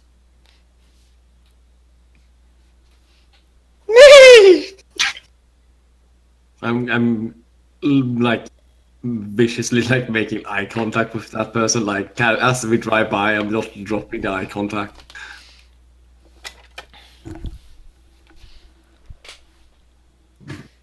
So Char, at this point, you're gonna need to turn back into a person. Yeah. Once we're actually going to go into the castle, Yeah, we'll turn back. that's where you are now. You're at the castle Yeah. door. Hey, you can lead a horse to water, but you can't make it transform back into a human. That is true. Sorry. Wow, I was just gonna say they weren't gonna let you in if you were still a horse. Oh. That's rude. racist. I know, right? Probably because you're not walking on two legs.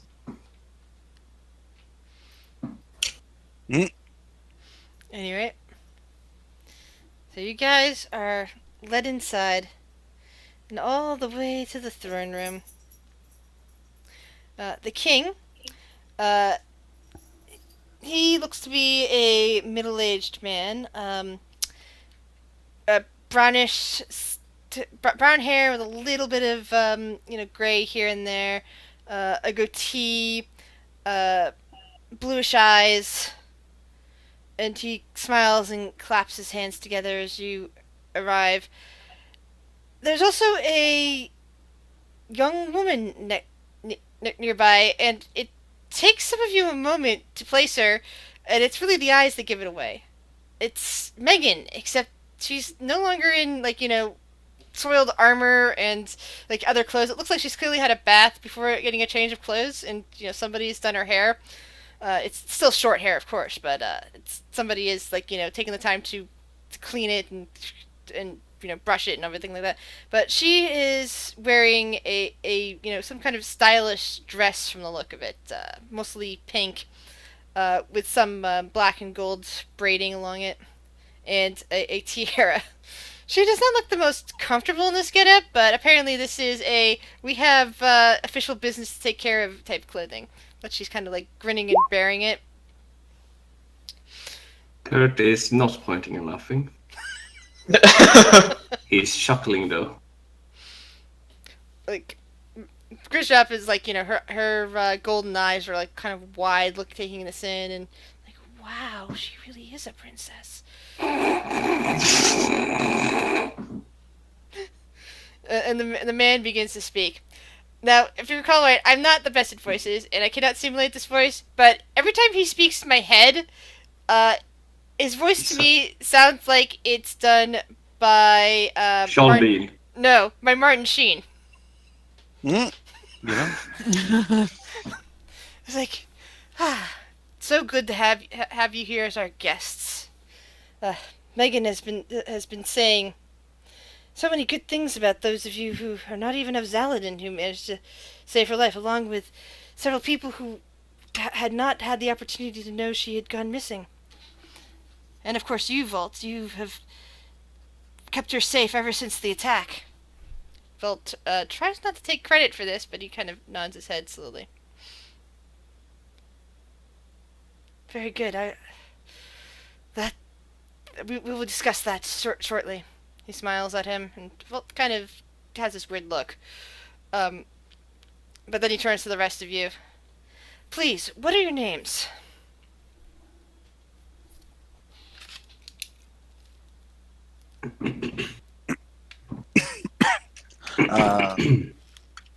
Sir Lancelot's going to like kneel, and he'll say, "I am Sir Lancelot." Ah, of course. I recognize you now. Our noble Bloodbear Knight. Bugbear? Char will take a bow. Char, Your Majesty.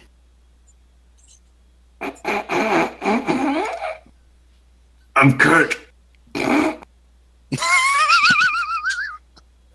And then his eyes fall upon the blood hunter. Aminet just gives a side eye at Kurt, like just losing his shit, and then back He's to not the losing king. it. He's trying. Trying hard to keep it in, but she just kind of like does a little side eye and then looks at the king. Aminet. Well, you are all welcome here. And then, actually, sorry. At this point, Holly would also introduce herself. Well, Gritchup would introduce herself. Athnar introduces himself. And then Holly kind of takes a step forward and bows her head and says, "Your Majesty, I am High Priestess Holly of the Divine Light.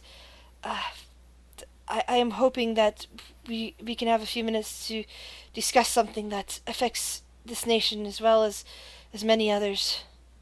And he kind of frowns a little at that, but looks at her and nods a bit and says, all right.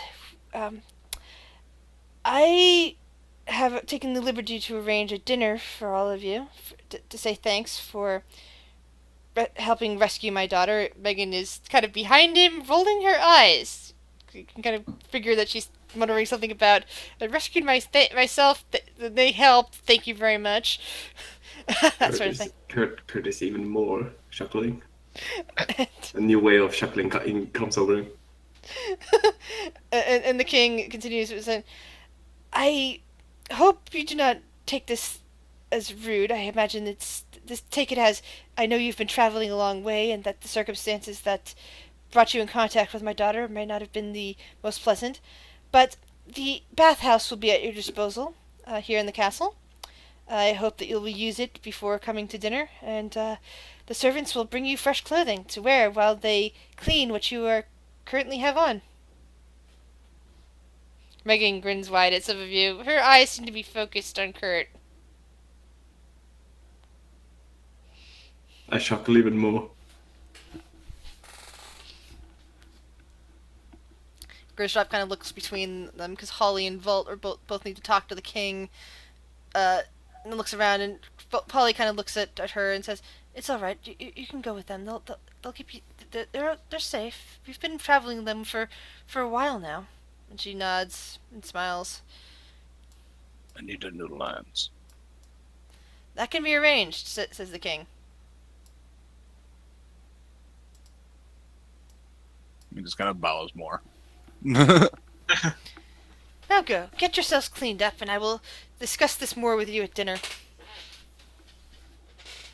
And several servants come, including one who is a minotaur, wearing an apron. And she kind of smiles down at all of you, and seems to be eye to eye with Sir Lancelot. Hi.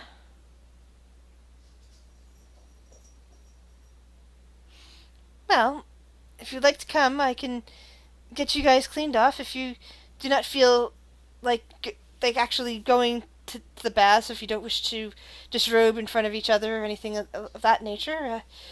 We do have a few of the younger mages who wouldn't mind practicing with some of their spells to clean you off. kinky. Well, it's just the prestidigitation spell. It's not the most convenient I think you're for going to need an such wizard to do that only. exactly with such thick grime. But you know, if you do not feel comfortable with bathing, it's perfectly acceptable. You are going to be dining with a king, so I'd imagine that you'd want at least some form of decorum. I give a side eye to Amulet.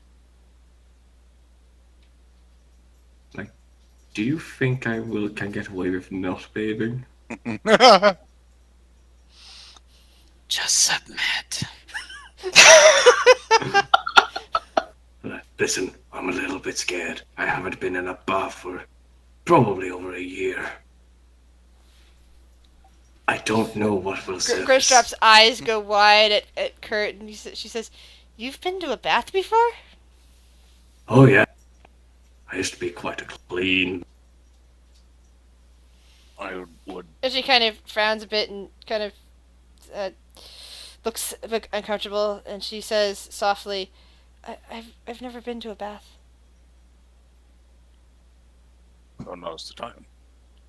What's the bath like in this land?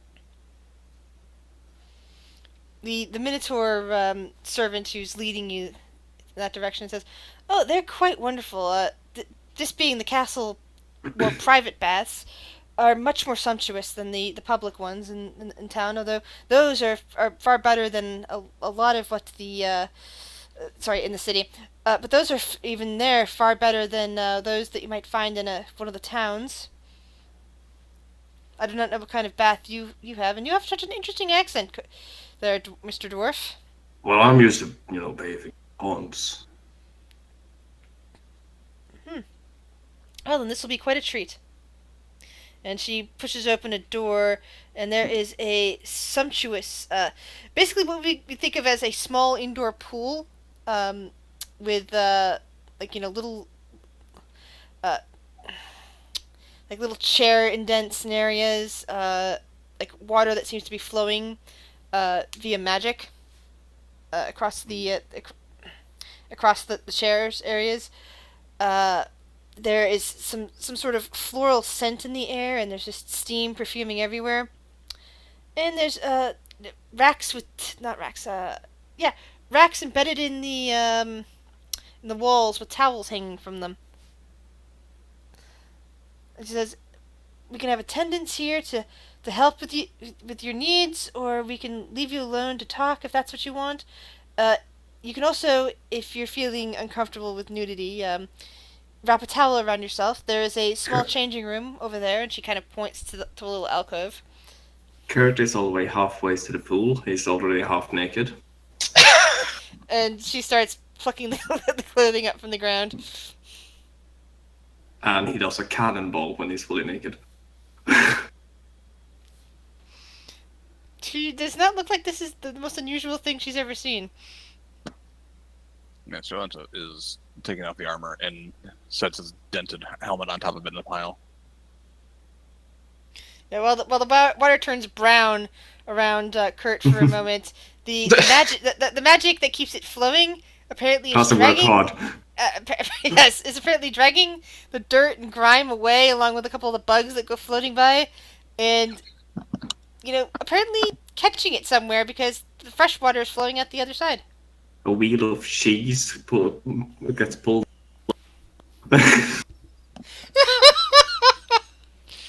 The Minotaur woman kind of bends down next to Immunet.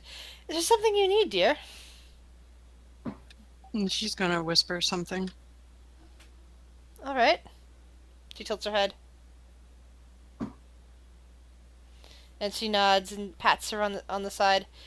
"Why don't you wait right here while I see that your companions are situated? I will make sure there's somebody here just to keep them safe." And at this point, the little goblin comes up next to Immunet. Says, I don't feel comfortable getting in that water either." Athnar is completely naked, his clothes are just everywhere, and he's in the water.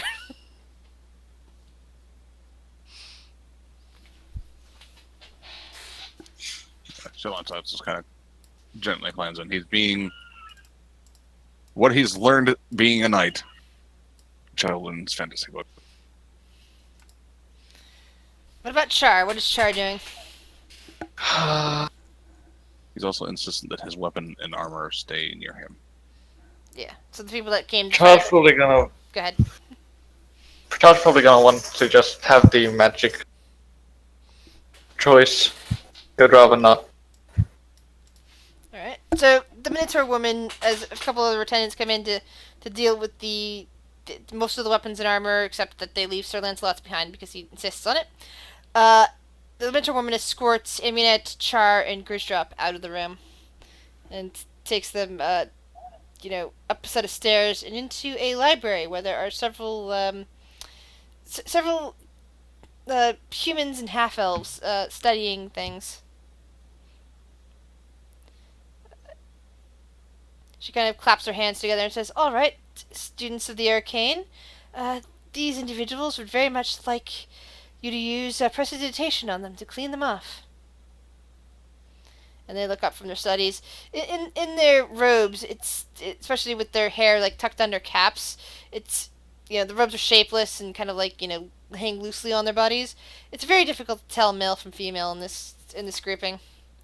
And they just all kind of like nod as one, pretty much, and just kind of look you guys over.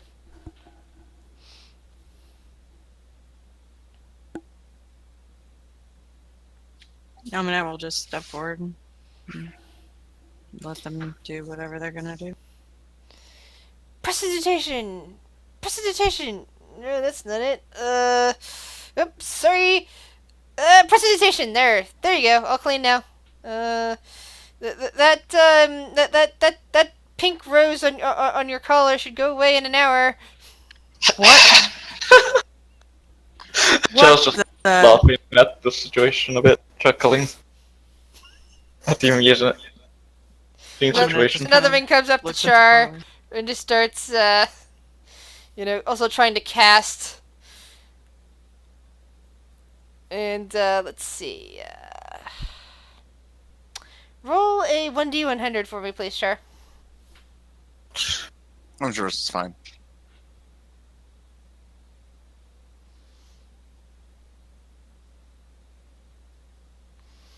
All right. They just kind of look at each other and then look back at Char. The two that were practicing on you look at each other, look back at Char, and kind of wince and say, "That's the most unusual reaction I've ever seen with that spell." Amina turns to look at Char. Excuse me? Sorry, that reaction is priceless. Okay, there is now a small flower growing up out of whatever he's wearing on his Hey, head, what, sir? or out of his hair, if that's all he's got there. I didn't hear what you said. You broke up. It's a small flower. Oh, It's got I'm fine with it's got this. white petals and it's yellow in the center. I'm fine with this. And it's growing up out of the top of your head, either on a This is hat like- or in your hair. I don't know. On my which you hair, have. and I enjoy this. This is nice. Grisdrop kind of squinches up when she saw what happened to the two of you, even if Char had a pleasant reaction to it. And he says, "No, I think I've changed my mind, but I think I know how to do that anyway." And she just kind of, you see a small pulse of light around her, and she seems cleaner and sweeter smelling now.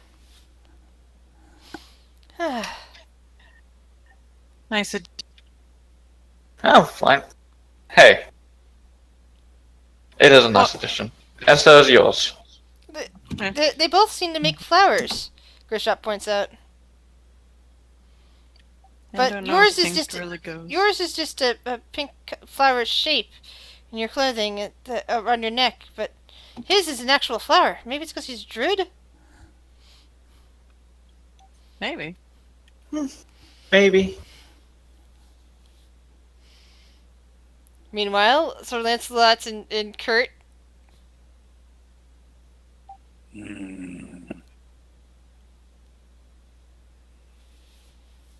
Just gonna.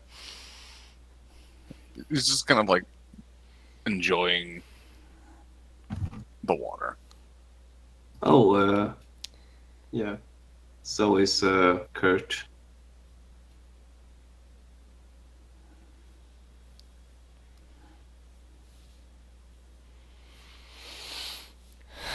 So, do you usually bathe like this? Hmm? What? Normally I sit under a waterfall. See, that's more like it.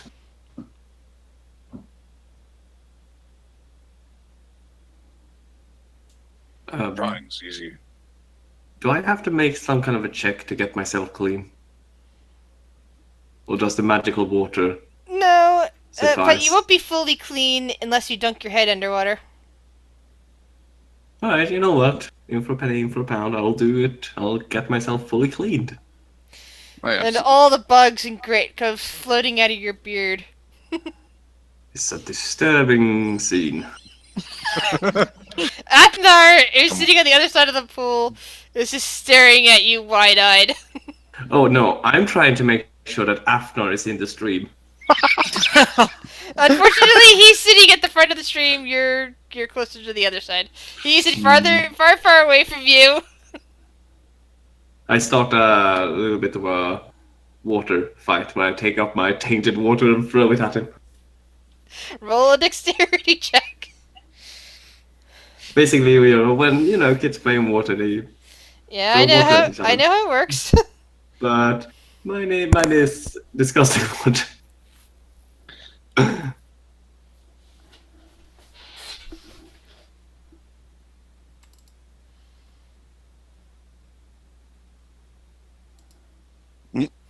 He dodges deftly out of the way, even in the water.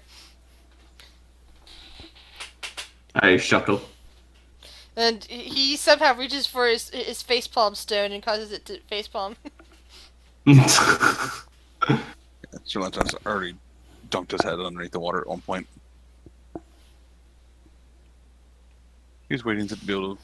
He's probably gonna wait a little bit, and he's gonna probably get out and try to dry himself. And how does the bugbear wish to dry himself?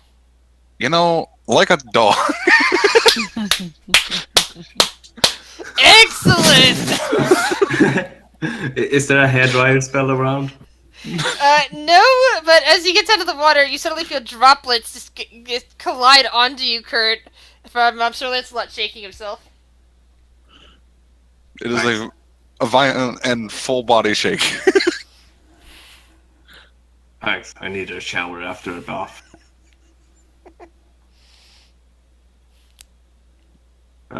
He will clean himself and try to dry out the beard.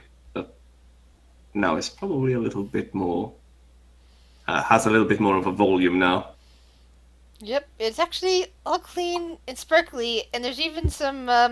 Apparently, the perfumed air is also filtering into your beard and making it smell nice, like flowers. Oof. That's nice. So let's let you smell like flowers too. Oh my god, yes! That's a great picture! Oh my god! Hold up.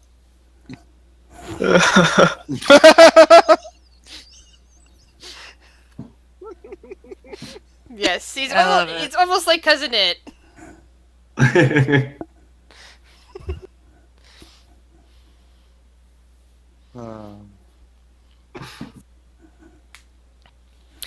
Anyway.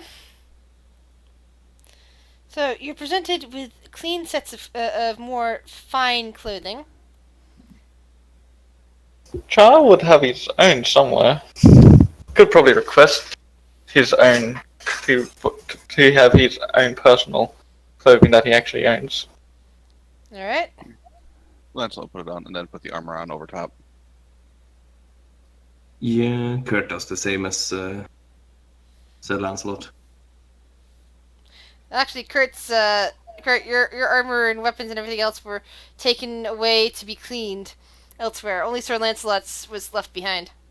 Because Sir Lancelot assisted. Kurt just stands there for a moment like, fuck. Where's my shit? I just placed the dented helmet upon my head. I asked them to keep mine. Darn. So I have to wear fancy clothes as well. Yeah, that's all you have right now. Ah, this doesn't suit me. Grishdrop looks a little bit perturbed. She now in a very nice, very well cut, pink dress that looks like it belongs to a small girl.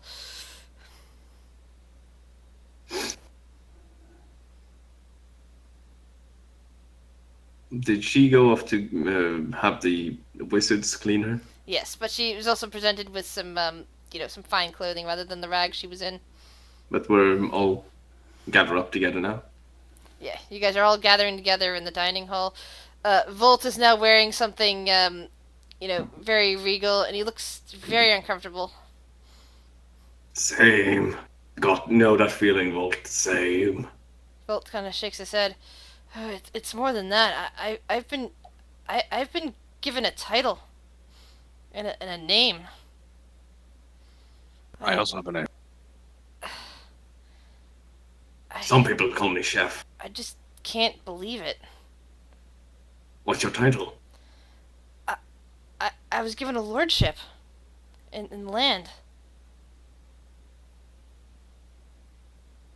And a name. I'm no longer just Volt, an orphan. I'm now Volt Nightstorm. Huh.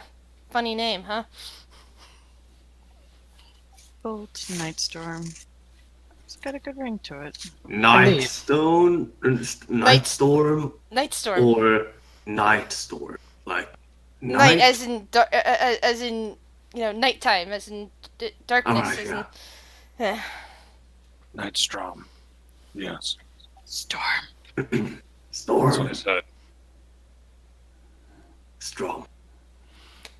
And as Yeah. he's talking, another man whose features are very similar to Volt's, except his hair is blonde and his eyes are more of a green. His eyes are actually no. That's it. Volt's eyes are green, and the other man's eyes are blue. I keep forgetting their eye color. He's wearing what looks like red. Kind of more of a fancy gi of some kind, and he comes just kind of pacing in. He's like stopping, and I was told that you were alive. And Volt kind of smiles and kind of they hug and pat each other on the back. I'm glad to see you're still here, little brother. Volt says, and again the brother laughs and goes, "Well, you now have a last name, but I'm still technically listed as an orphan." And he kind of turns around and looks at the rest of the group. Oh, hello. I'm Kagi. And he just kind of A pleasure to meet you. So brushes Lancelot. back a lock of his blonde hair. Sir Lancelot. Excellent. Sure. Oh, yes, Sure. I have heard of stories. You're a bugbear knight. That's incredible.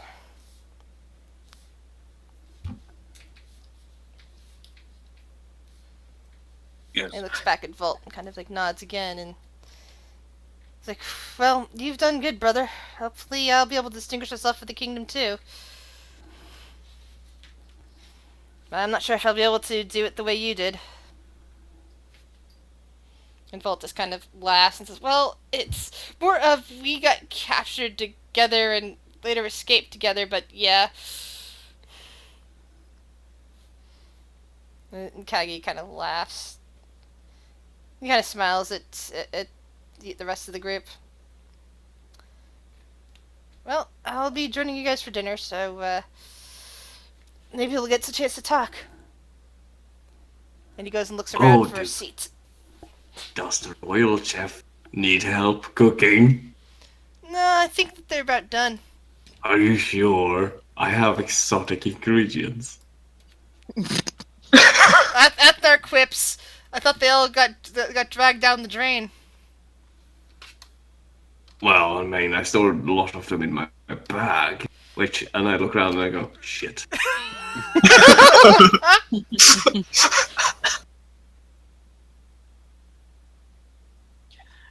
Aminette will walk over to Kurt, and she'll open up the bag of holding. I'm like, Still got a little bit of stuff in here if you want. Do you think I could get a drop one of these things here? I don't know. What do you want? I've got nose I love fungus, I'd big love wart, to introduce. Oh, big wart. ripple bark, Knopic ash, Knopic goo, Varrock goo, 2 Varrock claws, Varrock poison, and 2 vials of gibbering mouther, whatever. Better not Take use your the pick. poison. There's not a lot of dwarves at this table, I don't think. Yeah, let's not poison people. But I would love to introduce them. You don't have any meat, do you? No. Just a goo. That's And more mushroom. for So that's more for the stews. let's see. I don't think I have my actual picture of the king or the brother right now because I wasn't thinking about it. I I decided I really wanted to get us out here because that would help me justify all of this. Let me see if I actually do have a picture of Kage anywhere. Is it wrong that I'm thinking about where can I place Kurt where he would cause most offense? Mm-hmm. Like, yeah, let's just place him here next to where probably the king will sit. Yeah, I just want to find a token. I'm gonna place him down here. I don't want to destroy our relationship with the king immediately. Yeah, Amaneta's sitting as far away from the king as she can get. Oh, what if I sit opposite of the king?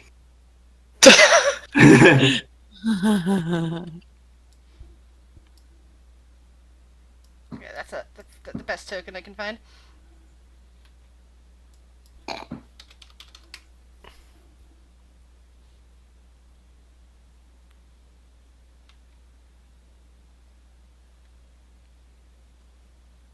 just trying to see if there's a good token for the brother now that I can use.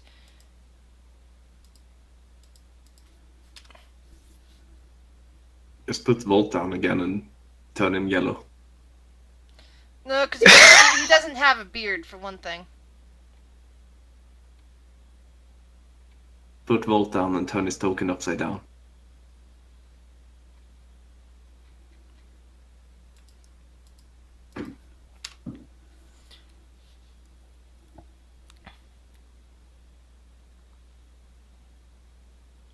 Wow, there's a lot of things that come up when you put it in a search like that. Weird. Oh, right. I control Athar. I think he's gonna sit here. So yeah, you do get some weird looks, Kurt, as you sit there, but nobody chases you out. I don't know where to sit. Okay, I guess that is the best picture I can find. Alright. Not in the right clothing colors, but it works. So, food is brought in and served, and of course the king gets the first selection and smiles at his guests and says, "Shall we eat?" At this point, Sriracha will have taken off his helmet to be respectful. Is this one of those dinners where there's like 10 different types of cutlery? Yes. Oh no. Don't worry, Sriracha also doesn't know what. Yeah, Abonet like looks in between Kurt and Lancelot and sees like all the forks and everything, and she's just like, Chad's just gonna take a she's Right. quick shaking her head. glance to see if they're fine, if they're alright over there for the different cutlery. Yeah. I'm just gonna take like one of the glasses and just fill it with gravy. Yeah, all of the rest of them, Krishap seems to be completely lost at all of this. She is still like staring at the fork in the first place, like she's not used to even a fork, let alone a bunch of forks. Megan seems to be settling right into her, upbringing here. Volt keeps looking over at Megan to figure out which fork you're supposed to use. Chad's Just more picks worried a about random fork. the other people, his party members. See now, they're probably gonna get quite confused. Yeah, Sriracha doesn't know, so he just picks a random thing. Kurt fine. uses 2 knives. Amunet gets the most obscure one, and she's just like, "What the hell is this for?" Oh, that's the gravy fork. Gravy fork. Okay. Wait. What? Holly looks up at that and says, "I would have figured that for gravy you would want a spoon, not a fork." And she kind of That's what I want to make. she figures the deepest spoon and says, "Is this for gravy or is it soup?" There's soup. Well, I think there's a soup course coming. Yes. Awesome. Gerstrap is looking very confused, and she sets the fork that she was fiddling with down, and just kind of looks around. And Kage is just kind of leaning there. And he whispers over to Sir Lancelot and says, "I only got invited to this because of my brother." Hmm. Well, this one's sharp and pointy. So it works. Yeah. I gesture over to Gristrop, like, follow his lead over there. Gerstrap looks over at Kurt and then nods slowly. Yeah, that sounds like a good idea. I'll do that. I won't. Her eyes go wide. Grab a knife and a fork.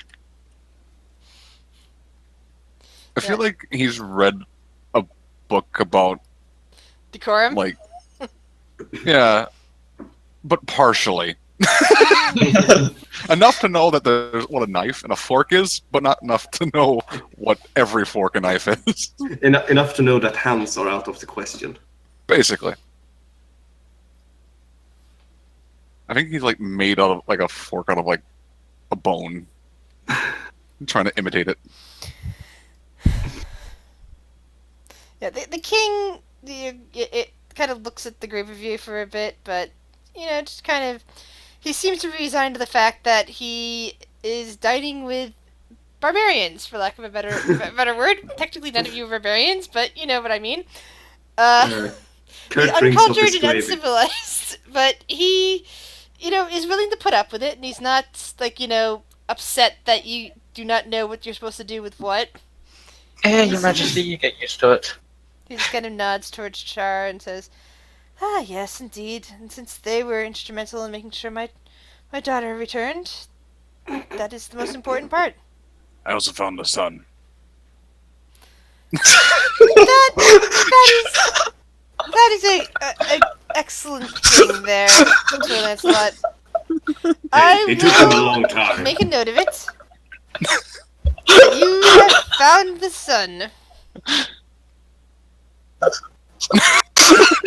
Look under a table. Kurt looks under the table as well and looks at Amulet. Megan chuckles a bit. I'll find them. Ominous, but okay. Amunet's gonna lean over to Kurt. So what's this guy the king of? Saladin. Which Saladin. That's where we are now? yes. Okay. And she kind of like goes back. Holly looks But up it's from Saladin. Holly looks up from the soup course and says, "Yeah, that's the country we're in now. If we head down the road west, we'll eventually get to Ethan." It then? Ithan, my city. It's over in the Azami Desert. Now, being from Kolar, I wouldn't know about any other country. No, because unfortunately Kolar is the only actual country south of the Kolar Mountains. So I'm very isolated. Yeah, the Kolar region is very isolated. There are a bunch of different types of tribes wandering around. There's ancient ruins for an ancient Aztec-like civilization in the west. Like, there's more countries? Well, He goes to Holly. Ithan's As not he a drinks his country, soup. it's just a city-state. But there's a country to the north of Zaladin called Imlarin. There are other countries north of the Odling Mountains that I don't remember the names of, unfortunately. And there's some smaller city-states to the west of the Azami Desert as well. There's a I'm lot in it. more up here than I thought it were. Amanet's just scribbling notes into her journal. Amulet, over to where the are you side. from? She kind of pauses and, like, just kind of stops writing for a second. And she shrugs and keeps writing. Oh. Well, I used to get that sense of some lizard folk tribes. I understand. It's not easy keeping track. Yeah, I don't know. I don't remember. That's fine. It's not important where you come from or where you're going. It's important where you are right. That's fair.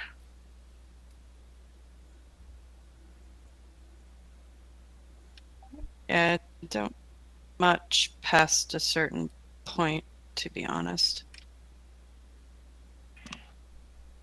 Kurt tries to eat the most chunky part of the soup with a knife. Roll a dexterity check for me.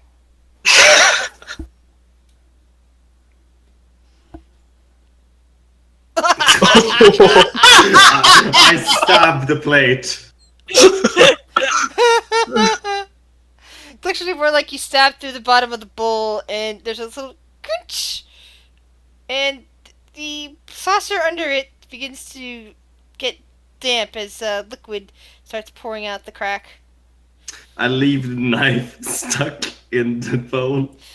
One of the servants comes rushing over, and immediately retrieves the bowl, the plate underneath of it, the knife, and another servant rushes over with a fresh new bowl, a knife that they then put down on the table next to you, and they pick up the proper soup spoon and put it in the bowl for you. Oh. And I slurp out of the spoon. Amanette just takes both of her hands and just picks up her bowl and just sips out the side of it. See, that's also... Grisdrop follows suit. Holly, though, is eating from the soup spoon and kind of looking around. She kind of sighs at Grisdrop, but, seeing Amunet do it, she doesn't think she has any right to say anything. Yeah, so that's Just in a hopeless situation. He probably picked the very wrong spoon. The dessert spoon. The dainty little itty bitty dessert spoon. Oh, Isn't that actually a teaspoon? Yeah, a teaspoon. yes. This tiny little spoon. Taking tiny little... This bugbear, this dainty little spoon, like... Do you remember the old cartoon Beauty and the Beast that Disney did when the Yes. Beast is like Oh. trying to eat the soup? That's what I'm imagining with I'm picturing that too. Although I'm one of those people that never liked the ending of the original animated because the Beast in human form always looked ugly to me. But I did like the live action movie.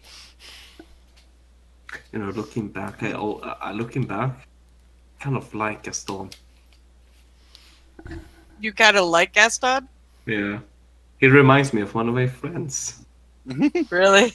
Yes. Is he a hunter? No, but Eat he's... eggs every day. It doesn't You're read. your classic... He is charismatic like Gaston. Gotcha. Oh my Oh god. god, this song Gaston's the ranger bard. the song is now playing in my Ranger head. Bard.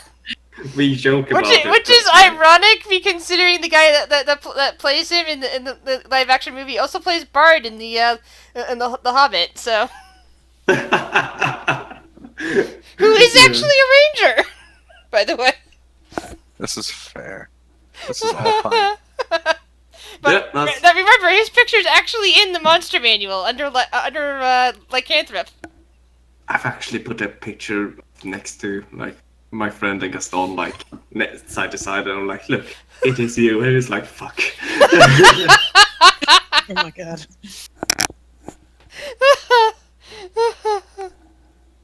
This is fine. Bolt is attempting to clean out his beard. Apparently got soup in it. His brother snickers at him and says, maybe you should just shave it off. Meanwhile, I have one bowl of soup dripping down. A servant appears next to you and offers you a napkin. I'll take it.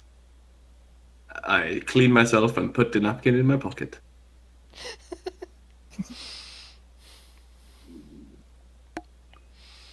Grisdrop is looking very confused and kind of leans over towards Sir Lancelot and asks, "Is it normal for all these people, these people who are not sitting and eating with us, who are just doing things for us?" Yes, they're called servants. Oh, but they don't look scared. They don't look hurt. They don't No, look like apparently. someone's going to. They're not chained. Apparently, they're paid well. She actually just kind of like rubs at her wrists. But back in our caves, those of us who were not strong, who were not cruel, we were servants. Well, What? slaves, really. She says the goblin word for slave, which I don't know if any of you speak goblin. Sir Lancelot does, because bugbear. Okay, yeah. So she actually uses the word slave, in goblin.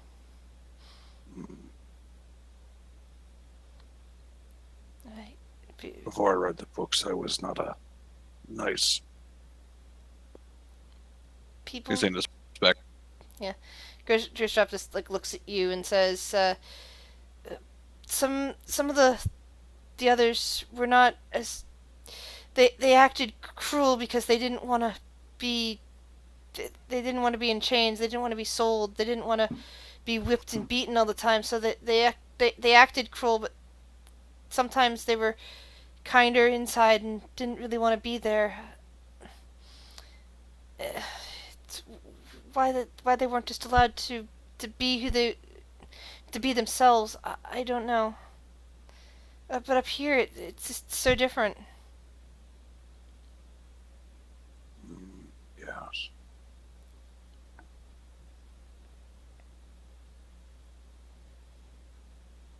It's interesting. These tiny people. And now look. Kurt just has. Oh, sorry. Go ahead, Kurt.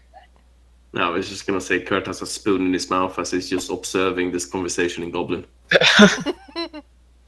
No, she only said the word slave in goblin. She went back no, to but- speaking in common.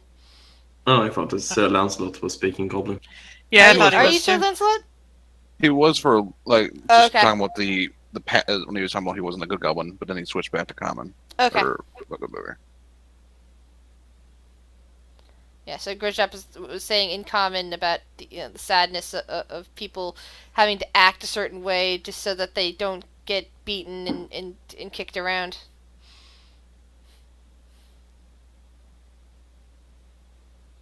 Hmm. Holly reaches over and puts a hand on her shoulder and just squeezes a little. Eventually, after the main meal is served, dessert comes in the form of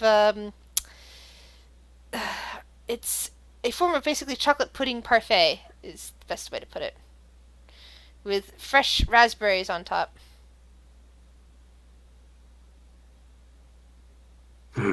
Lancelot looks very confused at this. I don't think he's ever seen a dessert. It's got layers of chocolate pudding, and whipped cream. Vanilla whipped cream. Kurt holds the plate up and like It's It like looks- in these little kind of clear sided glass bowls. But on Like- top of it, there's a couple raspberries. does it wiggle? No, it does not. Oh. I was just gonna hold it up and just tap the glass and just go to Amir. Remind you of someone.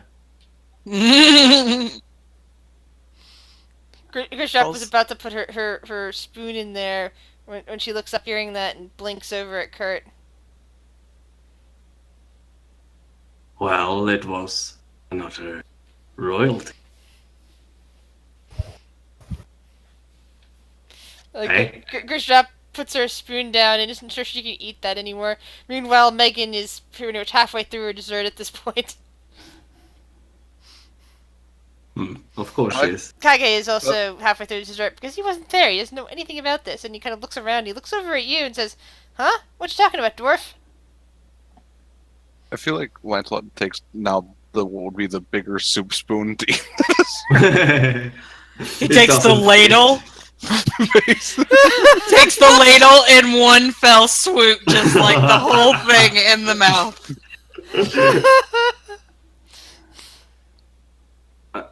Kurt is gonna like go. Weren't we in a hurry? Holly nods and it says, "I have spoken to the king. He will be providing us with transportation in the morning." Where are we going? To your country?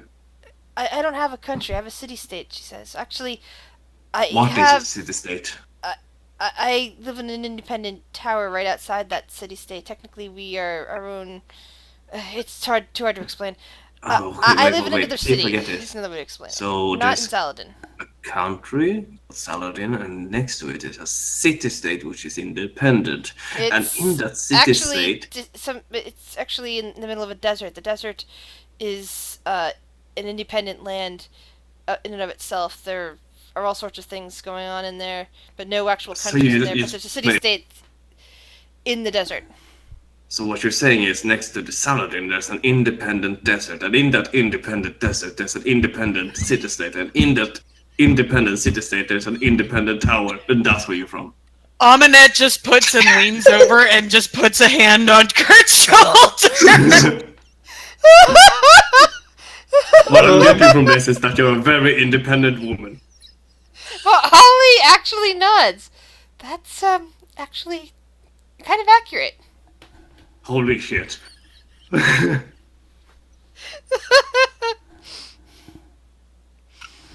Right, but that's where we're heading. The tower. Yes. In the city-state. Well, it's right next to the city-state, but you have to go through the city-state to access the tower. Okay. It's a temple, really. It just kind of looks like a tower from the outside. Because it was built. It's the fire temple. But she kind of like blushes. It's hard to tell she's blushing because of her skin tone, but she kind of like looks down and starts eating her dessert. Roll perception checks, guys. This is fine. Oh boy. Lancelot, do whatever you do. Yep, that's my problem. Yeah. So, Char, you kind of like look up and you're looking over at Kurt as he's talking about this. And you have to notice that that Kage, in spite of like being right across from Sir Lancelot and seemingly attempting to engage him and his brother Volt in conversation, keeps turning his eyes towards Holly. And is just you can't quite tell the look on them, but you know that he's looking at her. Yeah, I'm gonna keep my eyes on him to just discern exactly why he's doing it. Just Alright. After the pudding is finished, the king gets up from his chair, which seems to be the signal for everybody to politely stand with him. Megan stands up, and Volt stands up. Kage kind of whips his head around and stands up. Char stands up. Lancelot stands up, puts his helmet back on. Grishaw is confused, but she does the same, and as does Holly. Athnar stands Aminette up. turns to Kurt. I think we're supposed to stand. I'm a dwarf, you won't know it. She just stands. He stands at just probably like nose Same. height to table. So, well, Grisha is even shorter than you, so she's like kind of under the table now. But the servants come around and start collecting the dishes as the king kind of nods to you and says, "Well, I'll bid you all a good night. Do you have your guest quarters? The servants will show them to you, and your own clothing and equipment will return to you in the morning. First thing that you will be on your way to Ithan. Hopefully the gods will be with you and bless your journey." Kurt is gonna like look between Aminet and Holly and just go, "Did anyone actually talk to the king?" Holly said she did. Holly nods. I did. Like Earlier. no, during dinner. Oh, well, his daughter was, and I think Char was. Alright. I didn't. I felt like it might be weird. No one talks to their host. Is that a thing you're supposed to do? Yeah, kind of. Oh. I mean, at least where I'm from, I don't know about Saladin. Maybe you're not supposed to acknowledge their existence here. Aminette shrugs. I don't know. Holly stifles a laugh at that. And as she gets up from the table, and Grisjop starts to follow her, the young man, Kagi, Volt's brother, kind of walks over to her side and starts, talking to her softly. What would the rest of you guys like to do? I would like to find a place to get a new lance before I go to bed. I don't know why I said that in character voice. As a servant escorts you,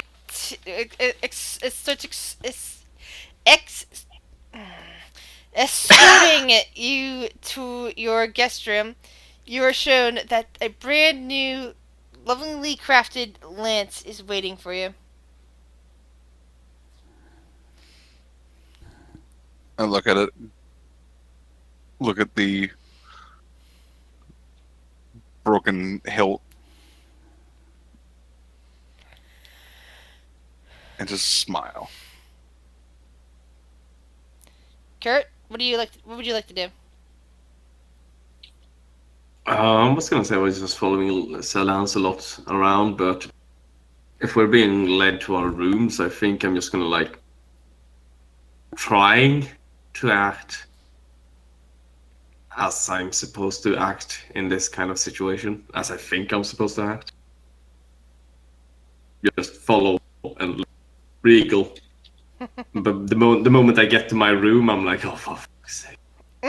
Just kind of take off my shirt and just fucking slam down on the bed. What about you, Aminette?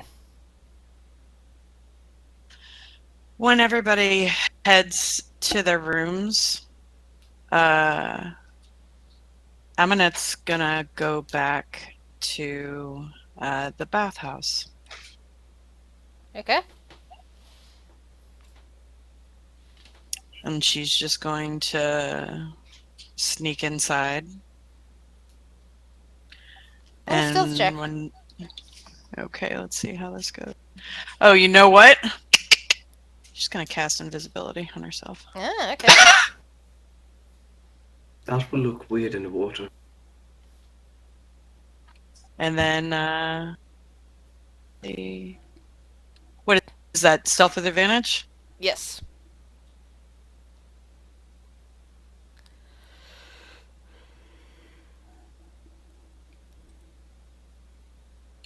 And she'll try to sneak into the bathhouse. And Alright. when no one's looking, she will disrobe and she wants to take an actual bath. And so that's what Yeah. she'll do by herself. Yeah, there was an attendant outside the bathhouse, but there's no actual door. It's more like a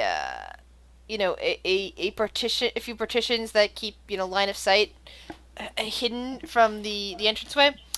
So nobody sees you, nobody hears you get in. The slight splashing does bring the attendants look around for a moment, but since they don't see you, they don't notice the movement.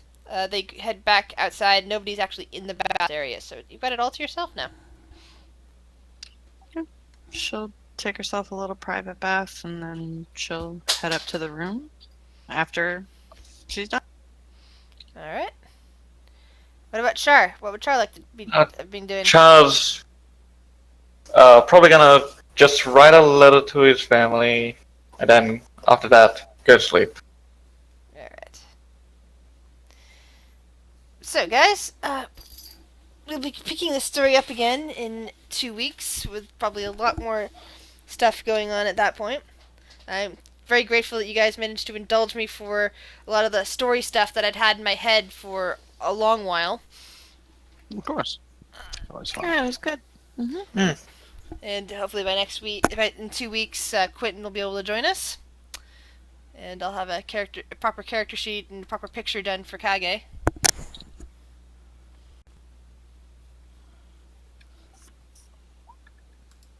Negotiation.